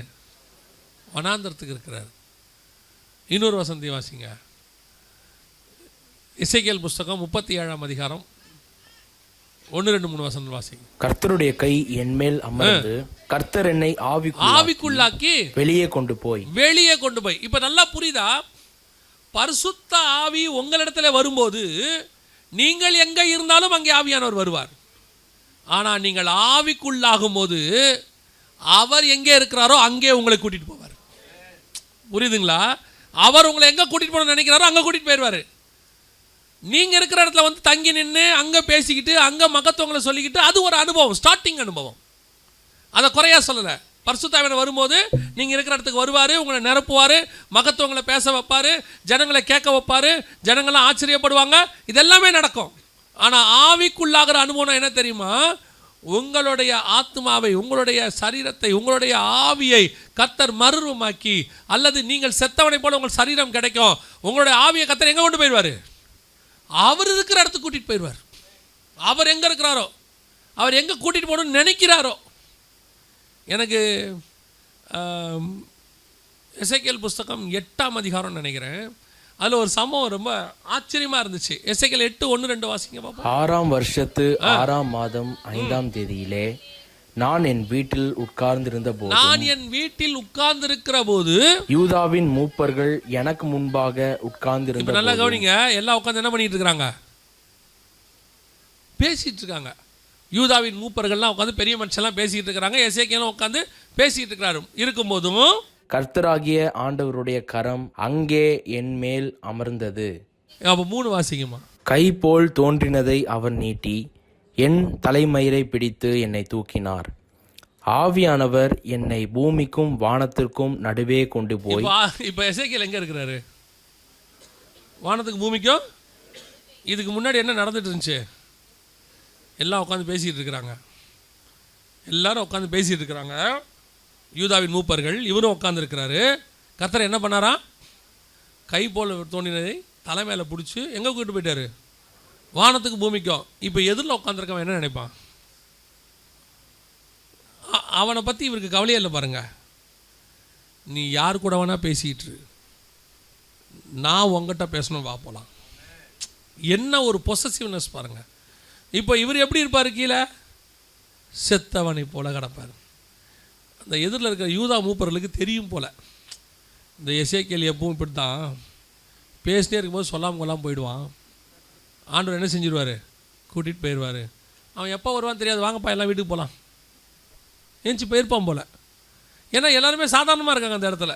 இப்போது பவுல்கிட்ட ஆண்டவர் பேசுகிறாரு. இடி முழக்கத்தை போல கேட்டது. கூட இருந்தவங்க எப்படி இருந்தாங்க? செத்தவங்களை போல இருந்தார்கள். இதே காரியத்தை அப்போஸ்தலர் நடவடிக்கையில் பவுல் சொல்லும்போது சொல்கிறாரு, அவர்கள் ஒன்றும் அறியாது இருந்தார்கள். என்ன நடக்குதுன்னே தெரியலையாமா, அப்படியே கிடக்குறான். பட் இங்கே அப்படி இல்லை. இவன் செத்தவனை போல இருக்கான். தூக்கிட்டு போயிட்டார். வாப்பா போகலாம். எங்கே போகலாம்? வானத்துக்கு பூமி நடுவில் போவோம். 37ஆம் அதிகாரத்தில் வா உன்னை எலும்புகளின் பள்ளத்தாக்கு கூட்டிகிட்டு போகிறேன், வா போகலாம். யோவானை வா வனாந்தரத்துக்கு போவோம். 4ஆம் அதிகாரம் 1-2 வசனம் சொல்லுது மத்தேயு சுவிசேஷத்தில். இயேசுவானவர் ஞானஸ்நானம் பெற்று கரையேறின உடனே ஆவியானவர் அவரை வனாந்தரத்துக்கு கொண்டு போனார். தூக்கிட்டு போயிட்டார். வா போகலாம். அப்போது ஆவிக்குள்ளாகிற அனுபவத்துக்குள்ளே வரும்போது அவர் இருக்கிற இடத்திற்கு உங்களை கூட்டிகிட்டு போவார். அவருக்கு நிறைய இடம் இருக்குது. நாட் ஓன்லி ஹெவன், பரலோகம் மட்டுமல்ல, நிறைய இடம் இருக்குது. அவர் இருக்கிற இடத்துக்கு உங்களை கூட்டிகிட்டு போவார். வா உங்கள்கிட்ட கொஞ்சம் பேசணும். இப்படி ஒரு ஆவிக்குரிய அனுபவம் தான் எப்படி இருக்கும்? என் சரீரம் செத்தவனை போல இருக்கும், நான் தேவனோடு கூட பேசி கொண்டிருப்பேன். அது வனாந்தரமோ, எலும்புகளின் பள்ளத்தாக்கோ, வானத்திலேயோ, பரலோகத்திலேயோ. ஏன்னா யோவான் பரலோகத்துக்கு போகிறார். பரலோகத்திலேயோ எங்கே வேணாலும் கூட்டிகிட்டு போவார். வாப்பா என் கூட வா. இந்த மாதிரி ஒரு ஆவிக்குரிய வாழ்க்கை வாழ்கிறதுக்காகத்தான் நீங்கள் இப்படிப்பட்டதான சபைக்குள்ளே வந்திருக்கிறீங்க. சபை என்பது உங்களுக்கு வெறும் கல்யாணம் பண்ண வச்சு கல்லறைக்கு அனுப்புகிற இடம் இல்லை. நிறைய பேருக்கு சபை அவ்வளோதான். சபை எதுக்குங்க? ஒரு பசங்களை கல்யாணம் பண்ணி பார்க்கறதுக்கு ஒரு சர்ச் வேணாமா? சர்ச்சில் மெம்பராக இருந்தால் தானே கல்யாணம் பண்ணி வைப்பாங்க. அப்புறம் கொஞ்சம் வயசானவங்களை கேளுங்க, சர்ச் எதுக்கு? அவங்க சொல்லுவாங்க, என்ன நல்லபடியாக என்னை கொண்டு போய் அடக்கம் பண்ணுறதுக்கு ஒரு சர்ச் வேண்டாமா? அதுலேயும் ஒரு சிலருக்குலாம் கொஞ்சம் என்ன இருக்குது, கடைசி ஆசைலாம் இருக்குது. அவங்க சொல்லுவாங்க, எப்படியாவது பாஸ்டர் கையால் எனக்கு ஒரு அடக்காராதனை பண்ணிடணும். அதுக்கு முன்னாடி வருகை வந்தால் கூட பாஸ்டர் போகக்கூடாது. ஏன்னா இவங்களுக்கு என்ன பண்ணிட்டு தான் போகணும்? அடக்காராதனை பண்ணிட்டு தான் போகணும். அதெல்லாம் ஒரு கடைசி நேரம் ஆசை. உயிரில் கூட எழுதியிருப்பாங்க ஒரு சிலர். என்ன எழுதிடுவாங்க? பாஸ்டர் வந்து எனக்கு அடக்காராதனை நடத்த வேண்டும். அதுக்கு 2 சாட்சி கையெழுத்து வர போட்டிருப்பாங்க கீழே. சபை அதுக்கான இடமே இல்லைங்க. சபை என்பது உங்கள் ஸ்பிரிச்சுவல் லைஃப்பை வளர்க்குற இடம். உங்கள் ஆவிக்குரிய வாழ்க்கையில் இன்னும் உங்களை வளர்த்து இங்கே இருக்கிற அத்தனை பேரும் ஒரு எசேக்கியேல் போல, ஒரு யோவான் போல, ஒரு பவுலை போல மாறினால் நலமாக இருக்கும். நம்முடைய சபை அதுக்கு தான் அழைக்கப்பட்டிருக்கு. ஆவிக்குள்ளாகும் போது அவர் உங்களை கூட்டிகிட்டு போகணும். அவர் கூட்டிகிட்டு போய் ரகசியங்களை பேசணும். அவர் கூட்டிகிட்டு போய் பரலோக தரிசனங்களை காட்டணும். அவர் கூட்டிகிட்டு போய் உங்களுக்கு தன்னுடைய இருதயத்தில் உள்ளதெல்லாம் வெளிப்படுத்தணும். உங்களால் என்னாலே முடியுமா? நிச்சயம் முடியும். எசேக்கியேல் யார்? ஒரு அடிமை. மேதிய பெற்ற சாம்ராஜ்யத்தில் இருந்தாலும் ஒரு சாதாரண அடிமை. அவர் அங்கே இருக்கிறார், அவ்வளோதான். ஆண்டவர் பேசுகிற ஒவ்வொருத்தரையும் எடுத்து பாருங்க. ஒரு சிலர் தான் ராஜகுலத்தை சார்ந்தவர்கள். மிச்சம் அத்தனை பேரும் யார்? யாக்கோபு யார்? மந்தை ஆடு மேய்க்கிறவர். வசனம் சொல்லுது ஆதியாகமம் 49:9, பிள்ளைகளை இங்கே வாருங்கள், கடைசி காலத்தில் சம்பவிப்புகளை நான் உங்களுக்கு சொல்லுவேன். என் டைம் பற்றி யாக்கோபு பேசுகிறார். ஆனால் பேசிக்கலி அவர் யார்? ஆடு மேய்க்கிறவர். அப்போ அந்த மாதிரி கர்த்தர் உங்களோடும் என்னோடும் பேசுவதற்கு வல்லமை உள்ளவராக இருக்கிறார். அவர் எக்ஸ்பெக்ட் பண்ணுறது எல்லாமே அந்த ஆவிக்குரிய வளர்ச்சி. நான் இன்னும் எதில் கான்சன்ட்ரேட் பண்ணிக்கிட்டு இருக்கிறேன்? நான் இதில் திருப்தி அடைஞ்சிட்டேனா? போதுமென்ற மனசு ஆவிக்குரிய வாழ்க்கையில் வரவே கூடாது. போதுமென்ற மனதனுடைய தெய்வபக்தி எதில் வரணும்? பூமிக்குரிய ஆசீர்வாதத்துக்கு தான் வரணும். போதும் ஆண்டவரே, அழகாக இருக்கும். எபிரேயர் நிருபம் 11ஆம் அதிகாரம் 16வது வசனத்தை வாசிங்க பார்ப்போம். எபிரேயர் 11:16 வாசிங்க. அதையல்ல, அதிலும் மேன்மையான பரமதேசத்தையே விரும்பினார். ஆபிரகாமை பற்றி சொல்லியிருக்கு. அதை அல்ல, அதிலும் மேன்மையான பரமதேச. அந்த அதையல்லைக்கு பின்னாடி என்னென்ன இருக்குது தெரியுமா? அது ஒரு தனி மெசேஜ். அந்த அதையல்லங்கிற வார்த்தைக்கு பின்னாடி ஒரு தனி மெசேஜே எடுக்கலாம். முதல்ல சொத்து தேடுறாரு 15ஆம் அதிகாரம் வரைக்கும். அதுக்கப்புறம் 15ஆம் அதிகாரத்தில் எல்லாம் வந்துருச்சு. செல்வ சீமானா மாறிட்டார். இப்போ 15ஆம் அதிகாரத்தில் ஆதியாகமத்தில் அவர் கேட்குறார் ஆண்டவரை பார்த்து, நான் பிள்ளை இல்லாமல் இருக்கிறேனே. இப்போ 18ஆம் அதிகாரம் 19ஆம் அதிகாரம் வரைக்கும் என்ன வந்துருச்சு? பிள்ளையும் வந்துருச்சு. ஒன்றும் இல்லை, நிறையா. இஸ்மவேலு, ஈசாக்கு, கேத்தூரால் சந்ததி நிறையா வந்துருச்சு. அடுத்து அவர் என்ன கேட்குறாரு தெரியுமா? இந்த தேசத்தை நான் எதனால் சுதந்திரித்துக் கொள்வேன்? எப்படி நான் தெரிஞ்சுக்கிறது ஆண்டவரை? அடுத்து இப்போ என்னத்தை தேடுறாரு? தேசம். நீங்கள் உங்களையும் என்னை மாதிரி தான் ஆகுறோம். ஃபஸ்ட்டு அடிப்படையாக கொஞ்சம் சர்வை ஆகிறதுக்கு தேடினார். அப்புறமா கல்யாணம், பிள்ளைக்குட்டி, அதுவும் வந்துருச்சு. கடைசியாக நம்ம என்ன தேடுவோம்? திருமலை வாயிலில் ஊரை பக்கத்தில் அந்த பக்கம் ஊருக்கு வெளியே ஒரு பிளாட்டை வாங்கி போட்டு நல்லா ஊஞ்சலில் சாயங்காலமாக அப்படியே பைபிள் படிச்சுட்டு இருக்கணும். அதோட கண்ணை மூடும்போது என்ன செஞ்சிடணும்? பொட்டியிருந்து போயிடணும். அதெல்லாம் ஒரு சிலர்லாம் என்ன தெரியுமா சொல்லுவான்? தூக்கத்திலேயே உயிர் போயிடணும். அப்படிலாம் போகாது. எத்தனை பேர் தூக்கத்தை கெடுத்துருக்குறோம்? அதெல்லாம் சரி பண்ணி தான் ஆண்டவர் கூட்டிகிட்டு போவார். இவன் ஊரில் இருக்கிற தூக்கத்தெல்லாம் கெடுத்துட்டு அவர் மட்டும் எப்படி போவாராம்? தூக்கத்திலேயே போவார். அதெல்லாம் போகாது. தூங்கியிருந்தால் கூட ஆண்டவர் எழுப்பி உனக்கு நான் ஒரு 10 நாள் கழிச்சு தான் கூட்டின்னு போவேன்னு சொல்லிட்டு தான் போவார். நம்மளை பொறுத்த வரைக்கும் என்ன நினைக்கிறோம்? ஆவிக்கிற வாழ்க்கையில் இதான் லாஸ்ட். நம்மளை மாதிரியே தான் ஆபிரகாமும். ஆனால் நடந்தது என்ன தெரியுமா? எல்லாத்தையும் சம்பாரித்து முடிச்சிட்டார் ஆபிரகாம். இப்போ பார்த்தா அவருக்குள்ளே ஒரு வெறுமை வந்துருச்சு. எபிரேயர் 11:16 சொல்கிறாரு, அதை அல்ல, அதிலும் மேன்மையான பரமதேசத்தையே அவர்கள் நாடினார்கள். எவ்வளவும் வேஸ்ட்டுங்கிறத 175வது வயசில் கண்டுபிடிக்கிறாரு. சே, இதெல்லாம் வேஸ்ட்டா, ஒன்றுமே இல்லைடா அப்படின்னு. அது பழைய ஏற்பாடு. புதிய ஏற்பாட்டில் சொல்கிறேன், அவராவது எல்லாத்தையும் உலகத்தை முழுக்க ஆதாயம் பண்ணிவிட்டு அது வேஸ்ட்டுங்கிறாரு. நான் சொல்கிறேன், புதிய ஏற்பாட்டை பொறுத்த வரைக்கும் உலகத்தில் எல்லாமே வேஸ்ட்டு. அவரோடு கூட இருக்கிற அந்த ஆவிக்குரிய அனுபவங்கள் இருக்குல்ல, அதுதான். ஒரே வசனத்தில் சொல்லணும்னா அவருடைய வலது பாரசத்தில் உள்ளவைகளை நாடுங்கள். அதுதாங்க இருக்கிறதுலையே மேன்மை. இதை அல்ல, இதிலும் மேன்மையான ஆவிக்குரிய வாழ்க்கையே நாம் தேடுகிறவர்களாக இருக்கணும். ஒவ்வொரு நாளும் நீங்கள் நிறைய பேருக்கு என்னென்னா, நம்ம கொஞ்சம் கஷ்டப்படுறதுனால இவங்க என்ன நினைக்கிறாங்கன்னா, அது இருந்தால் நல்லாயிருக்கும், இது இருந்தால் நல்லாயிருக்கும். நான் சொல்கிறேன், அதெல்லாம் வந்த பிறகு உங்களுக்கு என்ன இருக்கும்? ஒரு வெறுமை இருக்கும். நம்ம பையன் சொல்லுவான், அந்த செல்ஃபோன் எனக்கு கண்டிப்பாக வேணும், அது இல்லாட்டி நான் இருக்கவே மாட்டேன், அதுதான் இருக்கிறதுலே தி பெஸ்ட்டம் அப்படின்பா. வாங்கி கொடுத்து கரெக்டாக ஒரு வாரம் தான் வச்சுருப்பான். அதுக்கு மேலே அவனுக்கு அது மேலே இருக்கிறது என்ன போயிடும்? கிரேசி போயிடும். அது பார்த்தீங்கன்னா சோஃபா மேலே இருக்கும். அப்புறம் திருப்பி 6 மாதம் கழித்து சொல்லுவான், இப்போ ஒன்று வந்திருக்கான், 64 ஜிபியாம், 21 பிக்சல் கேமராவாம், அந்த மாதிரி இதுக்கு முன்னாடி ஒன்று வந்ததே இல்லையா. அப்புறம் சொல்லுவான் 6 மாதம் கழிச்சு, அதை அல்ல. இந்த அதை அல்லங்கிறது நமக்கு உலகத்தில் கட்சி வரைக்கும் இருக்கு. ஆனால் உண்மை என்ன தெரியுமா? உன் ஆவிக்குரிய வாழ்க்கையில் ஒரு திருப்தி ஒன்று வராமல் இந்த அதை அல்லங்கிறது ஆவிக்குரிய வாழ்க்கையில் வரணும். இதில் ஆண்டவரே, மோசே சொல்கிறான், முச்செடியிலேயே மகிமையை பார்த்துட்டான் அவன். ஃபஸ்ட்டு எடுத்தோடனே முச்செடியில் மகிமையை பார்த்துட்டாரு. அதுக்கப்புறம் மோசே மலை மேலே ஒரு மகிமையை பார்க்குறாரு. மலை மேலே ஒரு மகிமையை பார்த்து அதுக்கப்புறம் ஆண்டவர் சொல்கிறாரு, இஸ்ரவேல் ஜனங்களுக்கு நான் யார் என்று காட்டுவேன். அப்புறம் ஜெய்ஜாண்டிக்காக இறங்குறாரு, ஒரு மேகம் வந்து மூடுது, ஜனங்கள் கண்டு பயந்தார்கள். அந்த மகிமையும் பார்த்தான்.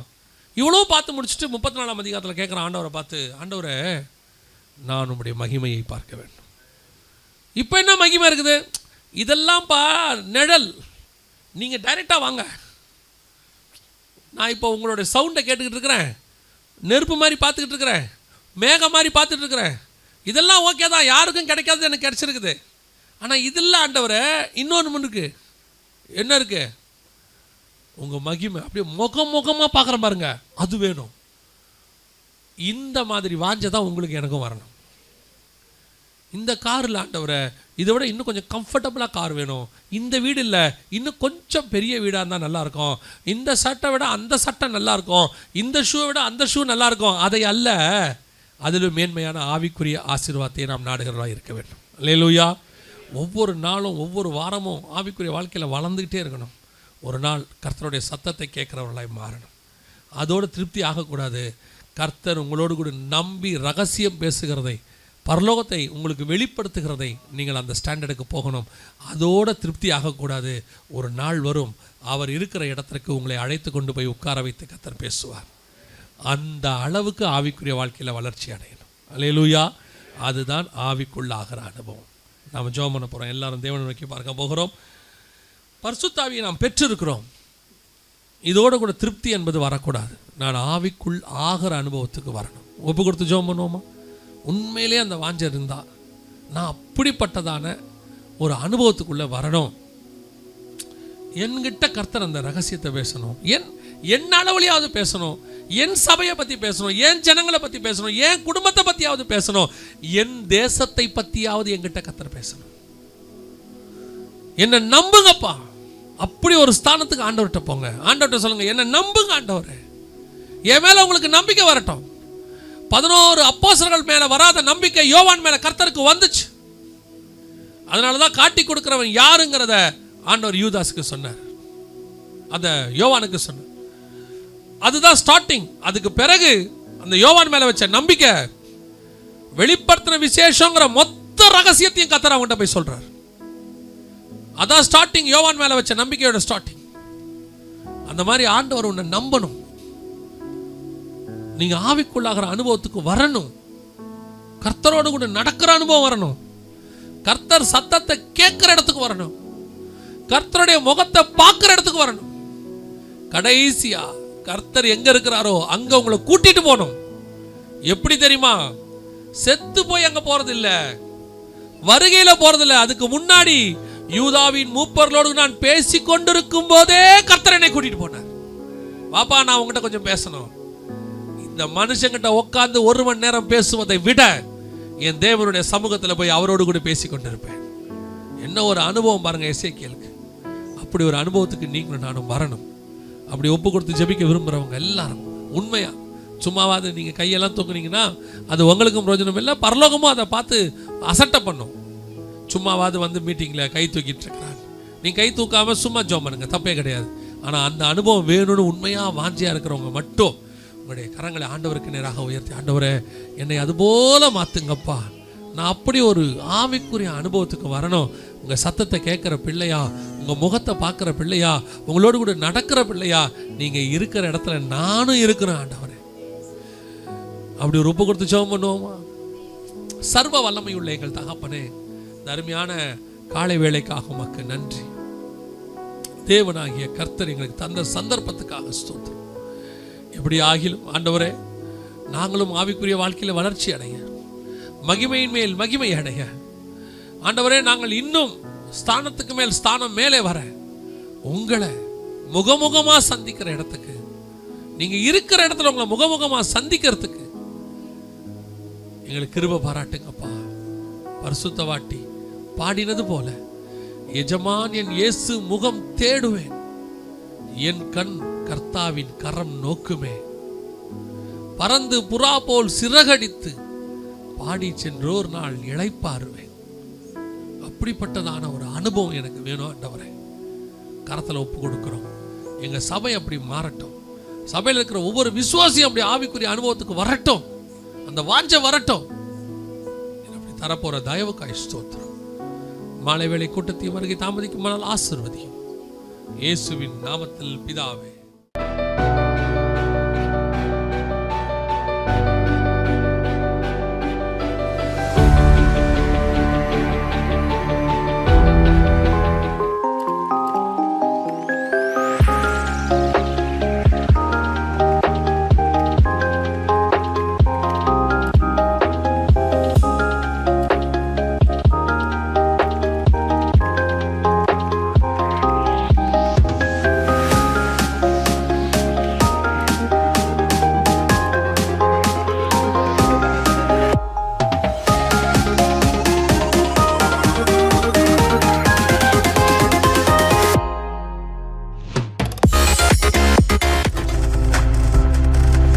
நீங்கள் பார்த்து கொண்டிருப்பது உங்கள் ஜாய் டிவி. உங்கள் துக்கம் சந்தோஷமாய் மாறும்.